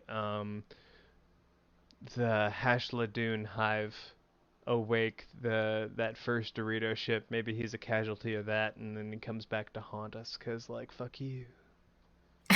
Fuck you. I'm a ghost now. You Fuck let me you. out of the Did you feed the tower. colonel? Fuck you. I don't know. It's been long enough because I always tell people that Cade was one of the biggest reasons that I not only got Destiny in the first place, but was also why I designed my EXO to kind of resemble Cade. Hmm. But like I said, it's been long enough since he's died. I think I even said it recently that I really hope he doesn't return, just because I think his story's done. Right. He can live on through the lore cards, all that fun stuff. It would But make his death a lot less poignant at that I point. right, yeah. I still say, given my personal theories about how exos work, I still say if we encountered, and this is to say non-guardian, if we encountered a Cade 7 or higher, or perhaps lower, I think that would be amazing. I'm already crying. Yep. Like I'm already sweating so hard about the fact that we're going back to that we're actually going to the Deepstone Crypt, whether that's through spoilers. just going. Spoilers. Oh. We don't do. Set. No. You're fine. Or- It's not gonna get edited out or It's Tar anything. Collective. We're going to read about the Deepstone Crypt. We like to. All right, so, and this is my personal thing I've forced upon the Bagels. And so, listeners, if you didn't get it, I'll make you privy to it now. I feel like if you can't earn the information in game, it's not canon yet. Yeah. That's Okay. not to say web releases that they do officially aren't canon. Yeah. Like that counts. But like if I can't recover that information in game, just because you found it in the API, it doesn't count, because there were plenty of things that have been recovered from the API that ended up not being in game. It's true. Like certain shadows of Callus, for example. Oh. Mm-hmm. That to where I'm just kind of like, yeah, I'm not saying that's not like juicy. And that I don't want to take a big lore bite into it. I'm just saying until it's in game, I have like a grain of salt where I'm like, maybe if they do that, because they might not. Well, I have been hoping we go to the Deepstone Crypt for the longest time. Ever since I got deep into Exo lore, it's just one of the coolest things. So I have a personal sidebar question before I hand it officially off to the Bagels, for his third sort of like to round us off vision of a timeline. Grace, how do you view the EXO program? Do you view the EXO program as that because they're trying to build an army for humanity? Mm-hmm. Now, do you think they're making 1-to-1 copies, or do you think they're making an army of these people who volunteered for the EXO program, who were deemed fit for the EXO program, or the ECHO program, as we recently found out canonically? Like, do you think in each iteration, like, I'm not saying the reset doesn't reflect in a way their number. I'm not challenging that directly, but do you think like it's a 1-to-1 ratio of person to EXO existence? I don't think it's I don't think that that like for every person there's an EXO. I don't think that is a thing personally. So do you think there could be there could be multiple EXOs against one person that created those EXOs? I don't know. I love to create Guardian characters and Guardian or just really original characters in the Destiny universe. So Love it. A lot of my characters are EXOs just because I feel like they are characters you can do so much with because of the lore that's behind them. Like, for example, my main hunter that I play as in game, he at the time volunteered for the program in the sense that like he wanted a copy of his consciousness saved and backed up. Just like when I die, you can go ahead and use it for the EXO, like just my conscience for the EXO program, kind of like an AI in a sense. Yeah, like it's like a copy of your ability, right? Because at the time he deploy.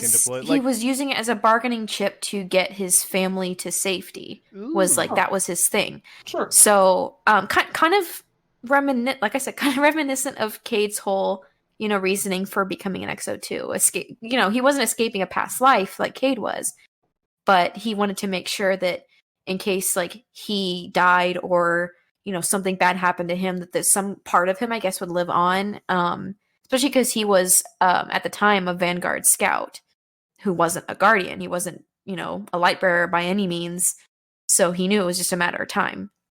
But then I have other EXOs that their consciousness just happened to end up in an EXO frame and they don't know how or why. So I feel like while the EXOs were originally created to be war machines, like mindless war machines, Clovis Bray did a lot of wild stuff to kind of make them more like people. And I don't know, it's This could be a whole episode on itself about exos. You're right. Just in general. And just all the stuff that I like to do a lot of canon breaking when I look into lore, and questioning canon. So there's a lot of stuff I've theorized about exos. There's a bunch of stuff about Fallen, but yeah. It's really interesting. Your description there, like I had always envisioned, and this is just like how I interpreted the text, because there's nothing in there that really says you're wrong. I had always interpreted it as a like Cade's journal taking place like in the Golden Age, right? When they're doing the EXO program, so sort of like prior, like the current government, like he's there with that like Golden Age, like super world system government, and is signed up for it. And the way like I had always thought of exos is that like I wondered why there wouldn't be like I'm on the same page with you, and I really like your description of the reasons behind why people would become exos. And I want to like sort of submit like the idea that like if you're drafted for a military program, and in my mind, my own headcanon of the Golden Age is that like the fewest people in history are volunteering for the military because shit's so good. That why is it there's only one copy of an EXO to one person? Like why not like 5 Cades? Why not 6 Cades? Why not, 50 Banshees? Oh dear. Right. Well, like I said, like he only uploaded his memories and everything, personality, all up to that certain point. There's that whole chunk afterwards that's missing. I will say, counter to that they did have issues with exos rejecting their new bodies. Right. If there are multiple copies of the same personality roaming about and they encounter one another, what do you think is going to happen then? Would they? I mean, it could be bad. Basically, automatically reject. Well, no. Like, if they're aware of it, if they're aware that they're an exo, it's just the Spider-Man pointing meme. All right. So I like the Spider-Man pointing meme, but I also like to go to that same comic universe. I also like the multiple man theory. Like when multiple man, Madrox of X-Men fame sends out his copies into the world to like learn a bunch of new shit, they're not surprised when he shows up. Like they know that they're copies. So I don't see why Exos would be any different. Yeah, I was about to say I don't think there's anything in lore that suggests that Clovis Bray wasn't doing that either. Like I said, these consciousnesses could totally be considered AI once they're separated from the body. They're robotic now. They're part of a frame. So yeah, that's 100% what I'm going for. So yeah, I just wanted to put that out there because I really dug your idea, and your ideas, especially going back to the motivations of why someone would become an exo, because I think there's an article that I've never really touched upon, but I really agree with that you're bringing up, that like that's a one-way trip. You become an exo, you're dead. Pretty much. Yep. And that's something I really find fascinating, which especially explains, going back to Cade's journal, his misgivings about it and having to lose a bet to do that because, consummate hunter even before death. Pretty much, yeah. Personality trait. And I just well no, but I just want to say that's like a really good point that you're bringing up, Grace. That's just kind of like there's a sacrifice that goes into becoming an exo, whether you know it or not. So yeah, I mean, I don't know. It kind of reminds me of in the sense like taking a little bit out of Fallout 4's playbook with the synths and everything too. That's also kind of like a bit of an inspiration about how I view exos and like their consciousness, their creation. So, because some of the synths not even knowing they're synths kind of thing until it kind of hits them full force. So, and you have the different models of exos, different versions. So, because it's like you've got Ada, then you've got the kind of exo we are, Cade, all that kind of stuff. I feel like we're the same kind of exo Cade was, and then Ada's like... Right. She's a prototype. like... Well, right, she's I guess like air quotes prototype. I feel like she's. I don't know if you guys are fan of like Gundam or Macross. I feel it's like she's like the special version rather than a prototype because if I'm not mistaken, she's canonically made after the Exos are. Correct. When I said prototype, I didn't mean prototype for the other Exos. I meant prototype for her own style of Exo. She is a forge. Yeah. I'm gonna dub this as a Fexo. Okay. Oh my god. Not that that matters to anyone, but I'm glad it made you giggle. Can we just make it Flexo and call it good? Flexo? Well, I mean, we're all gonna think. What? Who are you, Phil Swift? Slap some Flexo tape on it. Ooh, she's got you there in a different way. I was gonna go with the Futurama version of Flexo. And be like, oh, so like we think he's bad, but like no, psych, you're good. He was fucking with you. He's just joshing. He's not gonna steal your wife. Just slap a goatee on Ada and he got Flexo. That's what I'm going for. Oh my goodness! Right here. It hit me too soon. My brain right now Flex just tape. Flex tape. It went to flex tape. Honestly, like.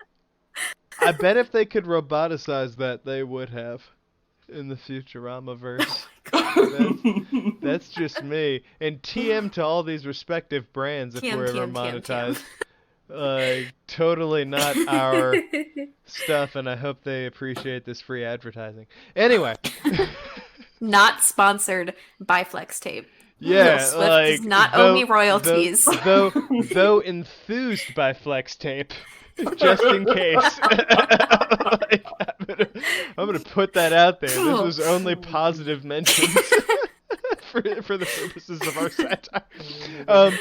So with that Flex Tape business out of the way, TheBagelz, what does your timeline look like where Skolas wins?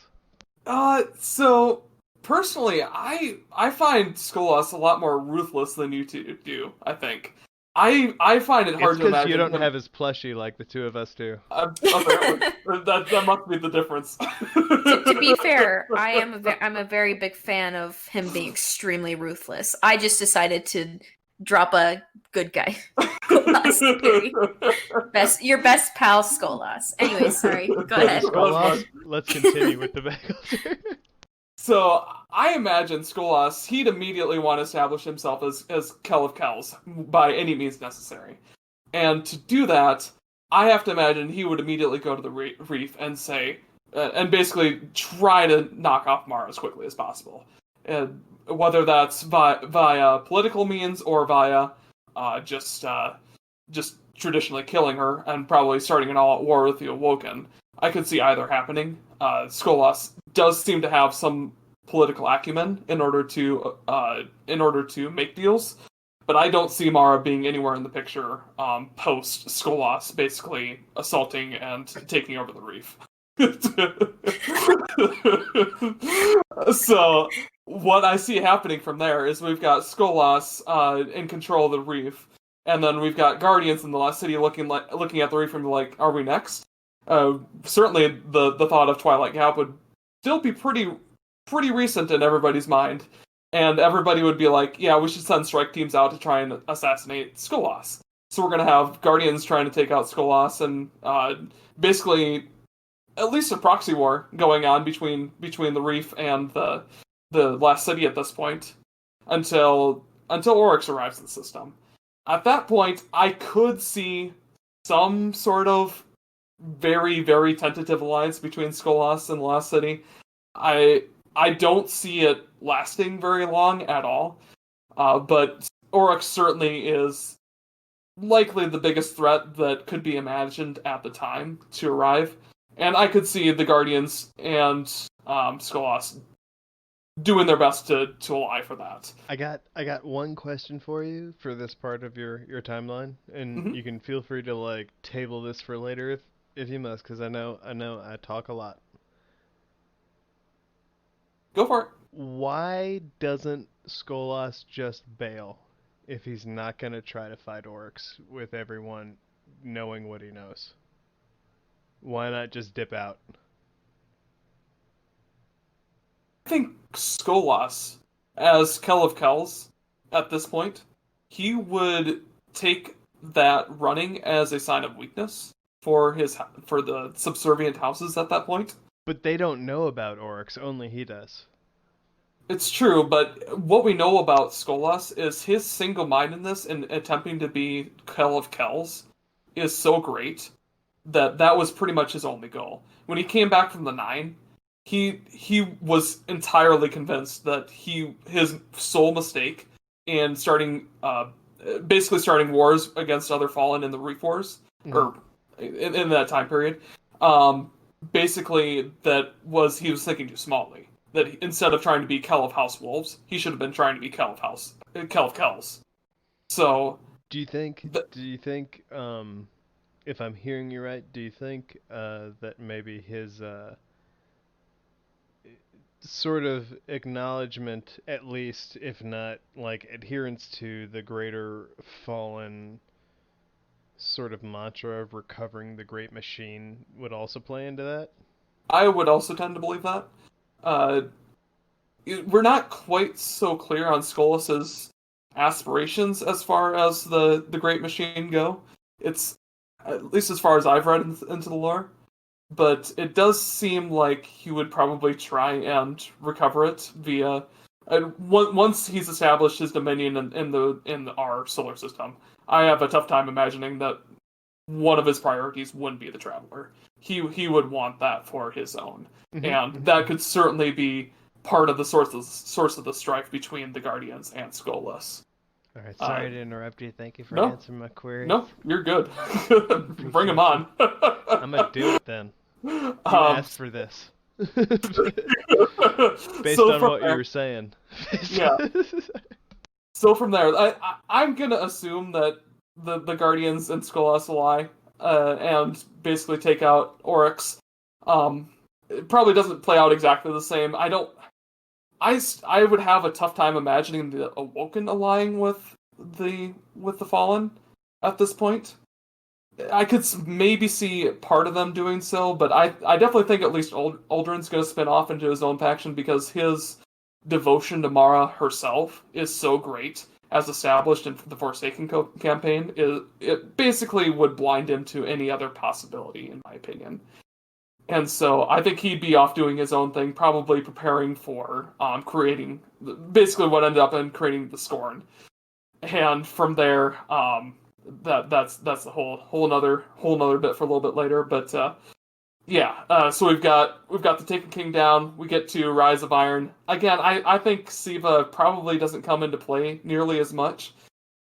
Skolas could seek it out as a tool because the Fallen, at their very nature at this point, are scavengers.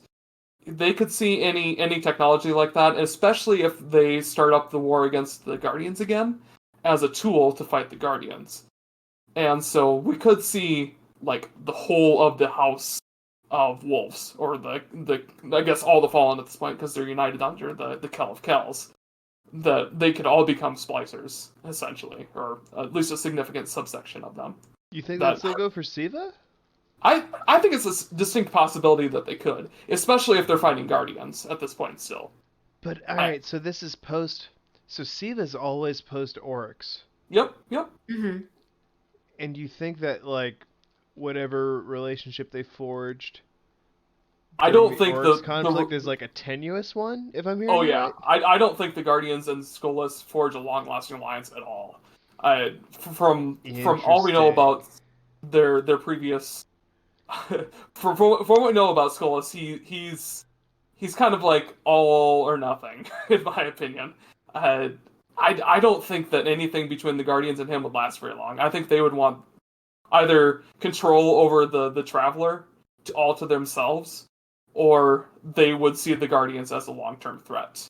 I'm not convinced that for Skolas, the Traveler is the necessity, because he doesn't go for the Traveler, he goes for the Vex technology. True, but he might have just gone for the lowest hanging fruit at the time. I feel like, all right, you're like, no pun intended. I feel like at no point in time are the Vex ever the lowest hanging fruit.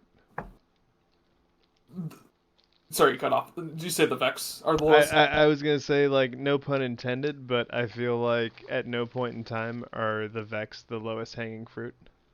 But we already rated the Vault of Glass at this point. It's kind of already done in. So I could. He didn't. That's my opinion on why Skolas went after the Vault of Glass, because it was already weak. I mean, but again, like this is the timeline where he won. But I'm talking before all of that. Like the reason that he assaulted the Vault of Glass in our established Destiny timeline was because the Vault of Glass had already been raided. The Vex there were severely weakened already due to our actions, and so they basically marched in, took the Vex tech, and got out of there. Well, they didn't get out of there. They just like took over the Vex tech. Is how I interpreted like their actions based on us fighting them there. Sure. Yeah. I guess I took that a little bit for granted there, but yes. Regardless, I still feel like the Vex were severely weakened in the Vault of Glass, and that's why he targeted that specifically. But I guess like my point is there like where I was going, I guess with all this is having done that, what do they need Siva for?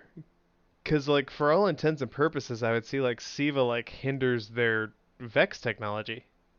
And it could. I basically I'm just theory casting at this point. I know. I'm just asking. I'm just asking a question. I'm sorry. I don't mean to be. No, it's fine. Yeah. I honestly don't. I'm basically just trying to guess at a Kell of Kel's motives at this point, and they could be all over the board. The Fallen being scavengers natively. I see them possibly reaching out to any source of technology that they could, and that includes Siva as a possibility. And yeah, I'm definitely not saying for sure that he would go after Siva. I'm just saying that it could definitely be a thing that he would go after Siva, and it would be it could even spark a civil war within the Fallen at that point, or albeit a temporary one. So yeah. from there, regardless of the Siva conflict, I see Aldrin coming back into the picture and starting a war with Skolas in order to basically seek revenge for Morrow's death or exile, whatever that may be. And we've got the events of the Forsaken campaign there. From there, Shadowkeep, not a whole lot. I don't know how Nightmares would interact with Fallen if they were like the ruling class of the system at this point. It'd be kind of funky. I mean, we have a little bit of evidence with that for Mithrax and Horus, and I'm not sure if the Fallen Council who they're the Nightmare of, but there's a little bit of evidence of other nightmares existing for other races. So it's certainly an interesting thought process to go down if it's just Skolas ruling the system at this point, versus the pyramid ship on the moon. Yeah, I was gonna say like your pace where he just goes Dominus Skolas on everybody is definitely a little more difficult. I would offer that, assuming he's able to take over the Awoken, right? And then Aldrin, still unrisen, is now like preparing his separate faction. Mm-hmm. If the fact that he prepares that from House Kings kind of fits because House Kings were the only ones who didn't parlay with Skolas. True. And then maybe they don't kill Cade 6, maybe they kill someone else. Is also worth looking into because perhaps Cade doesn't have the same relationship with the Prison of Elders anymore now that Skolas is in control of it. You might have someone who's a little more pragmatic when it comes to diplomacy and dealing with united forces like Zavala. Being the person that like goes head first into this endeavor. That just as an example, guys. Just as an example. No, appreciate it. And so I think it creates a different dynamic of what the city would lose if you know, to your point, maybe the Scorn are inevitable. I would tend to lean that way. I think if Skolas wins, the Scorn eventually happen through Aldrin still, because his motives are entirely revenge driven under my scenario, I guess. Oh, jeez.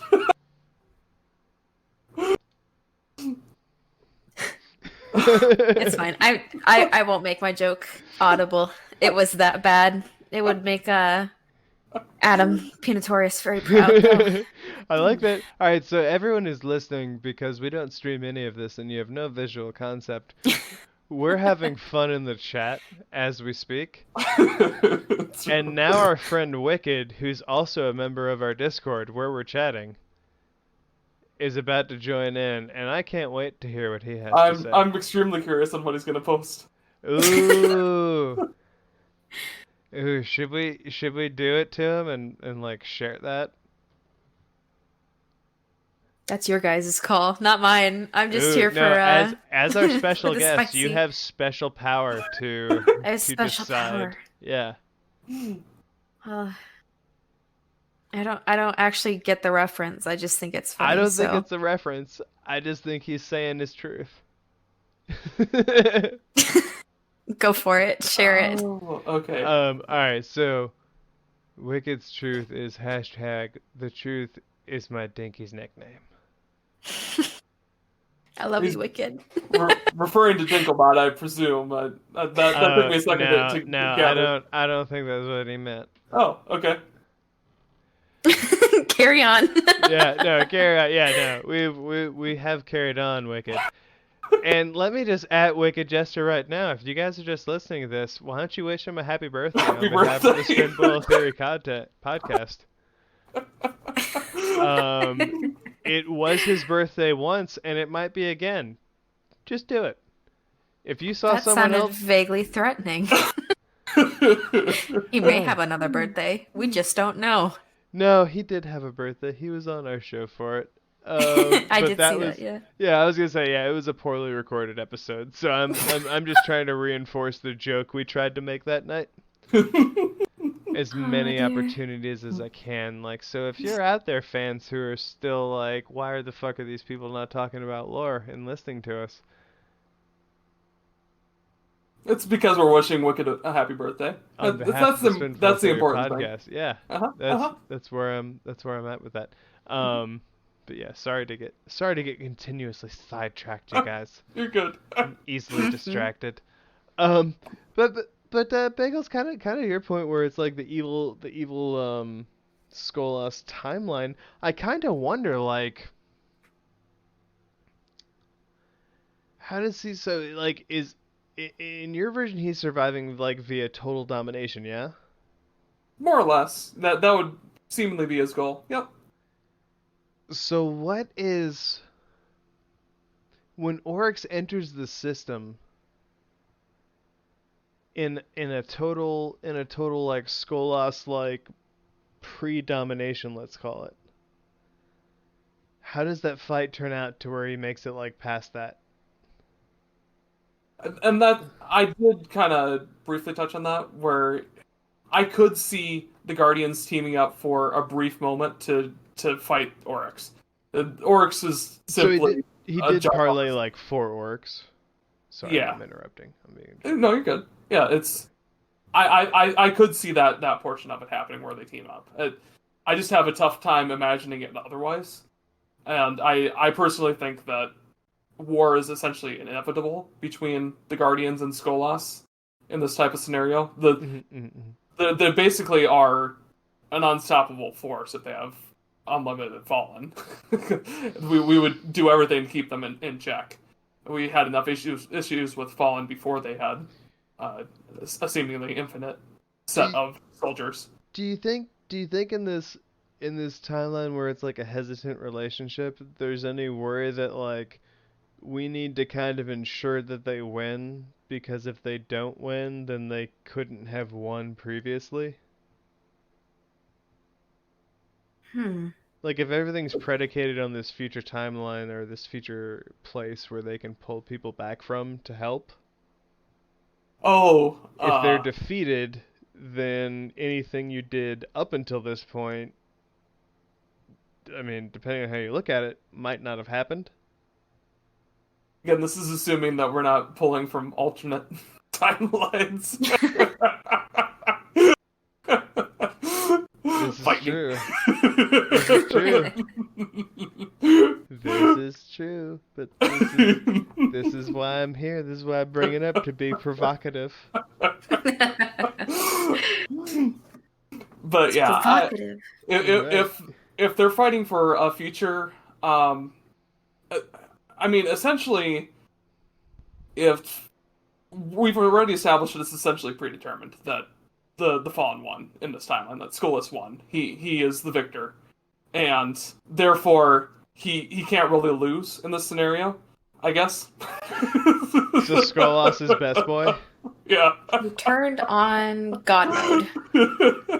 I mean, I'm kind of here with the Bagels on this one. Like, I feel like if it's established that he wins, because he, like, pulls people from the future, like, he can't lose so long as he can pull people, and he can't lose because he can continuously pull people. Pretty much. Which is a bit of a mind freak. I'm not gonna lie. You freaked my bean. Just what's going on? You're going buck wild over here with these theories, man. I'm just saying, like, but all right. So this goes back to a Drifter quote, since we all like the Drifter. Maybe the Vex have already won, and we just don't know it yet. This is also the same man that said, feed me your engrams, yum, yum, yum, yum. So, I mean... Okay. I want to put this out there. I want to put this out there, and this is a total, like, I'm not a dad, but this is a total, like, dad joke, like, level thing.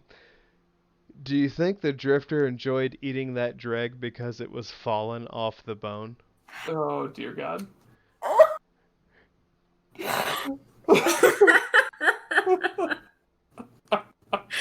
I am going to cry. That's it.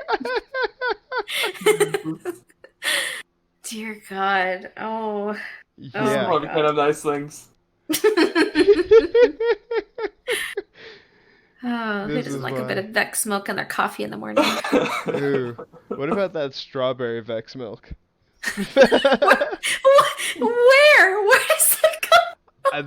That's a reference to another show. I want to say it's Does it come from Pink Vex? I hope so. I mean, somebody stuck their sock into the radial area. That's a reference to another show, though. I want to say that's either... That's another podcast, and it's escaping me at the moment, but, like, please know that's not my reference. That's someone I've listened to across my days. And if I remember it, I will add it to the show notes. Please rest assured. But yeah, strawberry Vex milk. I'm saying if there's strawberry Vex milk, like, where does it end? Is it all the Nestle flavors? You gotta have chocolate. Is there banana Vex milk? Naturally. So, naturally banana Vex milk. Almond Vex milk? I think we all... God. It's for the lactose intolerant ones.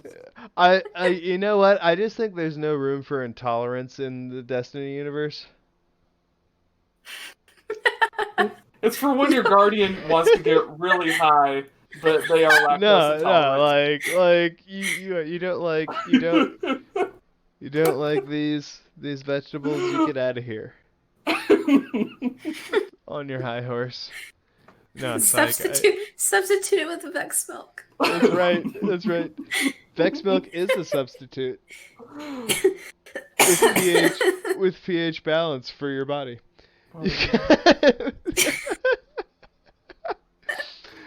Oh, all right. Everyone listening and thinks I'm a jackass now. That's all in good fun. I didn't mean any of that. I swear. I feel like I need audible. You deserve an achievement if you made it this far. Dude. In this episode, because I've just now realized how long we've been talking about Skolas and then our tangents. Guys, there's a reason it's a rabbit hole. It's a rabbit hole. Yeah, no, there's all right. So all right. like normal episodes, Grace. If I didn't properly explain it before, normal episodes are like, there's a target time that we shoot for, and if it goes over a little, like, great. Mm-hmm. Rabbit holes. We're here to just. This is a free for all. Yeah. We're here to wax till we're blue in the face. That's and fair. Honestly, you showed up with 2 big guns. And then 2 more arms with 2 more big guns. And then 10,000 arms with 10,000 Dreg's promises. Just more arms, more hugs. Shooting. All right. Speaking of tangents. Here we go. So hear me out. Okay, I'm listening. If 2 hunters had a quick draw contest, and one of them had Dreg's promise, and the other had last word, who do you think would get the kill first? And I want to bring this up to you. The one with the Dreg's promise is going to shoot at the floor, not having to bring the gun up to his full, aim and arming his time. Full hunter height. Yeah, he's not going to have to point at the guy's head because he's going to shoot at the floor to bounce the shot and make it more powerful into the other guy before the last word, even without aiming down sights, is pulled up. Let's say they both have quick draw for sake of argument. Okay. Is one of them Shin Malfer? Because that also changes things. No. Okay. This is the store-bought the last word because I don't want Shin to die in my analogy, in my example. The weapon of light, as we previously established. The one Tex Mechanica pedals to you. Not weapon of light, but yeah. Ooh, actually, Scribe, add. Is the last word an actual Tex Mechanica gun to the list? I'll add it. Yeah. I'm sorry, I was interrupting. I don't know. I don't think the hunter counts as a PvE enemy in this case, because I remember Dreg's promise being just gnarly against PvE enemies. So I don't know. I'm getting too technical with it, maybe.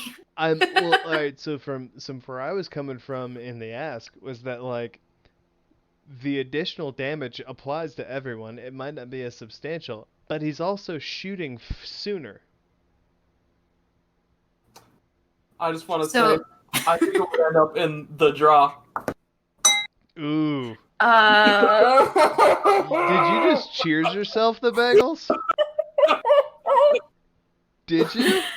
I'm here for it. Did you just cheers yourself? Was it a bump to shit kind of? Yeah, that's what it was. Oh, it was a rim tap? Yeah, it was. Okay. I know you have a drum set, but I was just like, what? Where's that? Okay.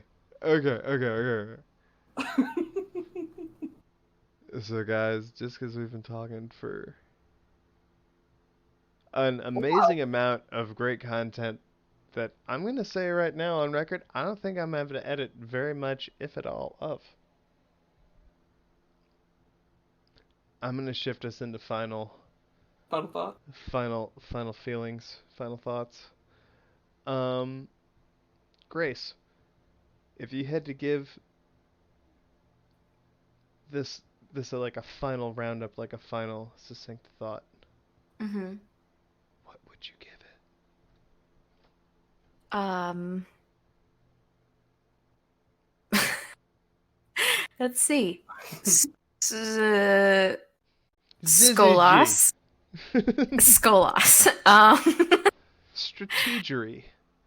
Yeah, I am all for the timeline where he still shows how ruthless he is, but we get to be friends and Ooh, allies. I'll put a different question on it. How long do you think the timeline where Skolas succeeds lasts?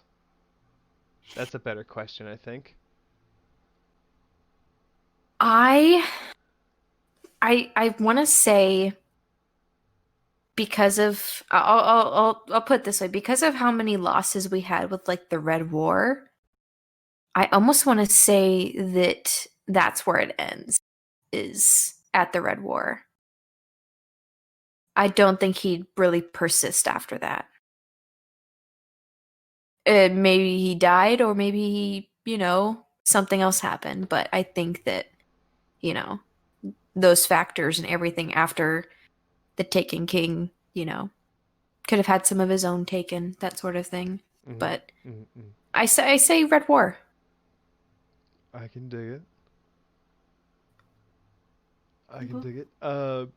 Bagels, I guess like same like both So questions if you want, but like I'm personally more interested in where do you think Skolas's timeline where he wins ends? I think he has a real rough go of it when Oryx shows up. I don't see him beating Oryx, especially if like I'm under the assumption where he wouldn't have Mara and the Techions there to back him up in order to stop Oryx's basically frontal assault. Yeah, I just see Skolas getting shut down and basically decimated pretty much the moment Oryx shows up. I don't think that lasts very long at all. Despite the fact that he has a near infinite amount of fallen coming to his disposal. The issue is that Oryx can just take those fallen. Mm-hmm, So mm-hmm. he's got a bigger issue there. So yeah, succinctly, that's kind of my thought process. I don't think Skolas' tirade lasts very long. I can dig it. I kind of like where you cut it off too. It's like, no, he makes it up to this point, and then he's got a tough time.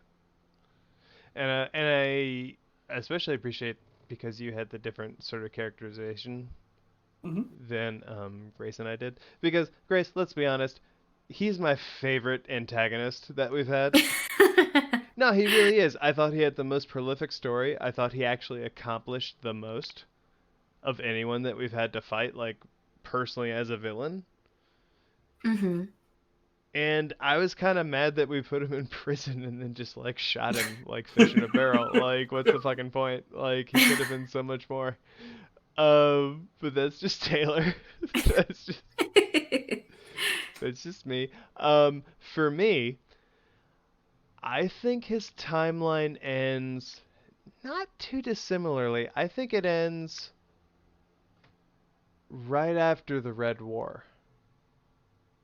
Because I think as soon as Gaul is defeated, the Leviathan just shows up, and honestly, like it just fucks Skolas' shit up. I no, like hear me out here. Like he's been able to parlay with everyone, right? Regardless of how many guardians he finds, because of how successful he's been, I feel like the Emperor's attention is going to be drawn to him, especially if he is in some way, maybe indirectly, but as commander of forces, is responsible for Gaul's death or like unsuccess. Like maybe he doesn't successfully take the Traveler.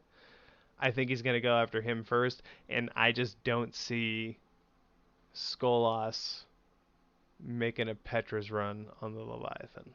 Mm-hmm. Like, I just don't see that happening. So that's where I think his personal story ends. I think perhaps the relationships he built along the way were the real treasure. Oh my god. And maybe they persist beyond his death. And maybe he becomes the first risen fallen. in that timeline, and maybe in that way he's not really dead. Well, yeah, well he's dead, but you know what I mean. He's undead now. He's super dead. But now he's like spooky dead. Or he's got a little buddy. Maybe pulled pork resurrects him. Oh, buddy. Yeah. I'm Right. so sorry. I don't know if I feel. feel worse for pulled pork if he's with Uldren or with Skolas. I gotta tell you, like Risen Skolas, I feel like he's just aggressively inquisitive. What is this? And then he's like aggressively enthused by it. This is amazing. And then he and Shax are gonna get along famously so long as he keeps his mask on. I just imagine him randomly destroying stuff accidentally with the Scorch Cannon. What's this? Oh, what's this? He has to go in there and sit next to Ikora and Zavala, but he's all crouched up in there because he's 12 feet tall. Mm-hmm. You know, He's crouched he's up on his knees. I would also accept like a spider stance. Like he's just on all the limbs, like in a spider walk. That would be well, I was thinking lounging back, all chill, you know, Ooh, I like that that sort too. of thing. I'm thinking of him in Titan School in like those like, elementary school desks. Oh, crouched in there, just barely fitting. He goes to kindergarten school. I love it. I would love to see him in kindergarten school. Oh man, he's trying to draw like a blue duck, like in Billy Madison. He's like, I think this is quacktastic. All right, guys. God. All right, guys. I think this was a very solid rabbit hole. I'm gonna shift it to some final questions. So, Grace, in the off chance anyone listened to us before they heard of you, Mm-hmm. where would your new fans find you and your art? How can they connect with you outside of the show? Well, I am primarily on Twitter a lot, and I apologize for the background noise. It's going to be picked up because, again, my cat is in the litter box next to me. She's actually been very quiet this whole time. But, my personal account where I do most of my tweeting and interacting with people, there she goes. I don't mean to laugh. It's like I wouldn't have known that's what it was unless you said it.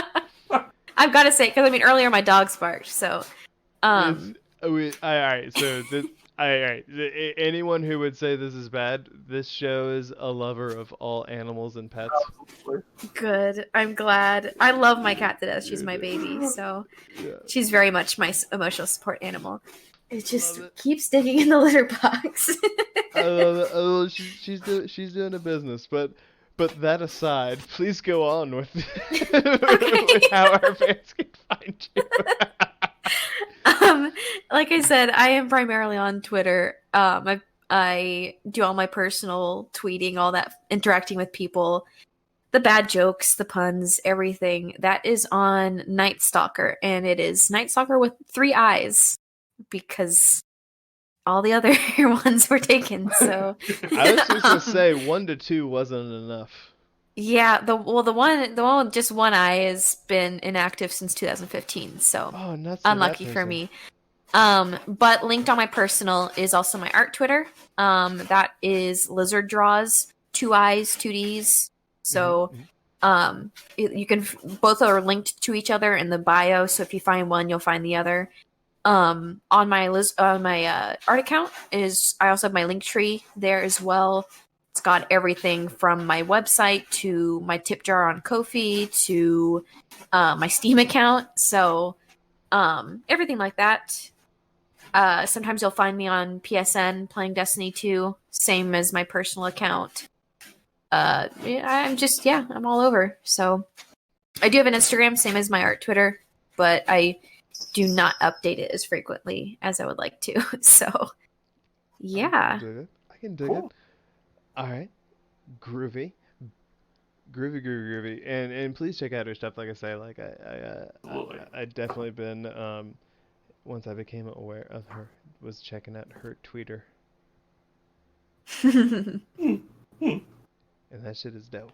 That's all I'm gonna say. Check it out. Like, and no, I'm not saying that like what is it? Broadly, like, I actually made it. Fuck you guys. Fuck you too, then, I guess.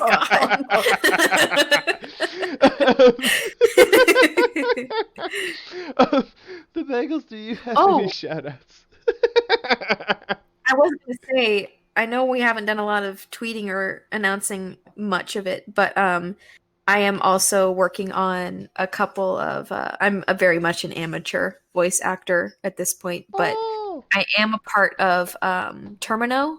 It's a project put on by Isakol. It's supposed to be a kind of dark, serious Destiny 2 machinima. I know a lot of people have been wanting I a love Destiny it. machinima for a long time, and something we've all been working on for close to, I would say, 8 months now, something like that. It's been a Oh while. man. So that's a thing. I always want to plug Cool. it when I get to plug things. And then Absolutely. I know this Yeah. is what these episodes come out on Sunday after you Mhm. record, right? Mhm. Yeah, Um, I usually wake up so Sunday morning and um, record. at this point, so I guess when this is released, the following weekend, so the 20, let me see, the 27th and the 28th, I'm also going to plug the Guardian or Gaming Community Expo GCX Mm-hmm. has put on all the Artist Alley stuff on their website, but we were given those 2 days, the 27th, 28th, to each artist that signed up for it has a 2-hour block that weekend to do fundraising for St. Jude's. Awesome. So Oh, that's so cool. if you all are interested, look up Pixels After Dark is the one who is hosting it on their channel, and I'm pretty sure I've put up a link to that on both my art Twitter and my personal today too.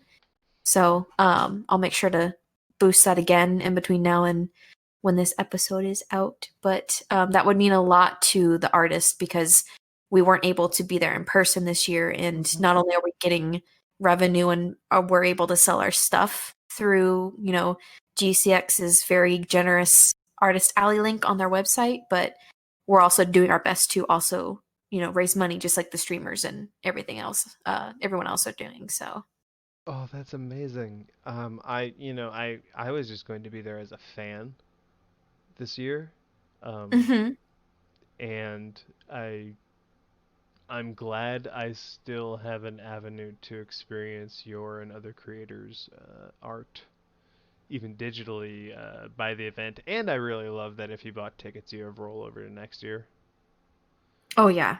I think the way they handled their response to the necessity of, like, kind of like responding and locking down for COVID was really admirable, and that's another reason why we should um, support the artists in the artist alley and all the people who are probably, like, a little hit by not having that in-person exposure, and check them out digitally. Like, I'm not saying you got to do anything, but, like, I bet you'll find something you like. Mhm. I'll bet you money. There are a ton of cool people Mhm. participating this year because I know they also made it a lot larger this year, the Mm. Artist Alley. So there's, and I encourage a lot of my friends that I knew who were newer to making Destiny art, but who are also supremely talented that are able to, like I said, promote and sell their art through the website and on these streams. So um, definitely check them all out because there's a wide range of talent and a lot of really, really amazing, generous people that are, a part of the Artist Alley this year. So, yeah. Yeah. Yeah, no, so the Spinfoil Theory Podcast is 100% behind that endorsement. If you care Mhm. anything about us. And I tell you what, dudes, like, cause ladies is dudes too. I tell you what, Mhm. dudes, um, even if you're listening to this in the future and this is beyond the 2020 quarantines that we're all living in right now, check out your Destiny artists. Check out if you need like a short list, check out the people who are being featured on the Artist Alley from this year. Check out different content creators. They're all basically, how can I say this? They're so inspired by the same things that you're enthused by that I feel like you're going to find a common ground in subject matter, and then you'll have a greater appreciation for their art. It's a little different than like when you go into a museum and have to like, you know, interpret stuff. Like you're already on the same page. Mhm. And these people are incredibly talented. They're totally worth your time and attention. Our guest Grace, the local hunter, included, and stand out. But it's something that if like maybe you didn't think about it before, like maybe you like merch or maybe you like official things, like check out the independently created things. That's maybe it's a little something that's a little more like a great mix between your tastes and the content that you and the artist love. So, just my little thoughts to round off that. Yeah, basically, you couldn't have said it. I couldn't have said it better myself. So yeah, exactly. Bagels, did you have any shout outs, my man?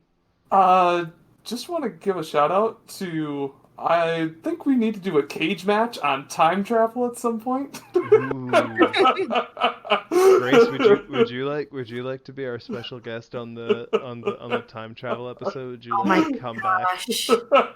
Would you amazing. like? And I mean, maybe if my theory's right, you've already done it, It's for you to find out. or We you're just still don't. doing it. And it's I'm constantly trying to happening. keep at the everything same in time. check at this point. I can't tell you if I'm a time traveler or not. That's just it's against the time traveling laws. That's exactly what a time traveler would say. Right. And I'm glad we're still on Coffis because I'm gonna send this to you real quick. Oh, yay.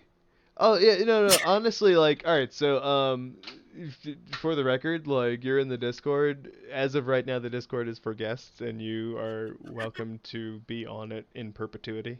Sounds good. Yeah, so you're never banned from the Discord. You might be blocked from the podcast if we're not ready for you, but that's just because we haven't invited you yet, and just be like, hey, can I jump in? And we'll be like, yeah. Oh, I love that. From memory, so go easy on it. But yes, he's a kindergarten. I love that. I'm actually imagining that like you're at maybe like a bonfire or like a summertime party, and you're like, man, like I could really play beer pong right now. He's like, I got you. He starts setting up the table. Hold on, bro. I'll set up the cups. It's fine. Hold He on. brought his own from home.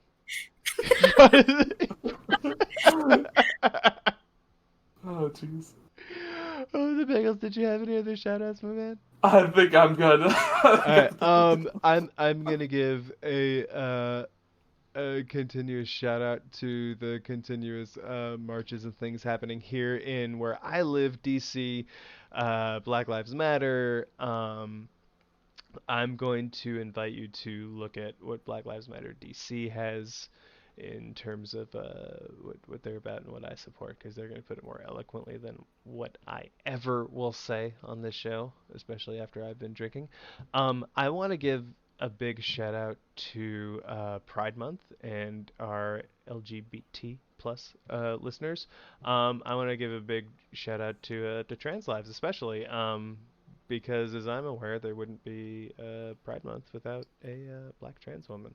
So I want to give a shout out to all those guys as my sort of blanket ones, since you guys gave the more specific ones that covered a lot of what I wanted to shout out to. So yeah, that's where I'm coming from here in the middle of June in 2020. Yeah, I agree completely. Mm-hmm. Black Lives Matter, trans lives matter, Thank Yeah. you and guys. go protesters. Thank you guys so much for that. Grace, it's been an honor to have you on the show. Absolutely. It's been a blast. Thank you guys for having me. Absolute honor to have you on the show. We're probably and most certainly going to have you back again, so welcome to the server. Amazing. Thank you. I appreciate it. And with that, everyone, I think I'm gonna call it quits. Bye bye. Bye.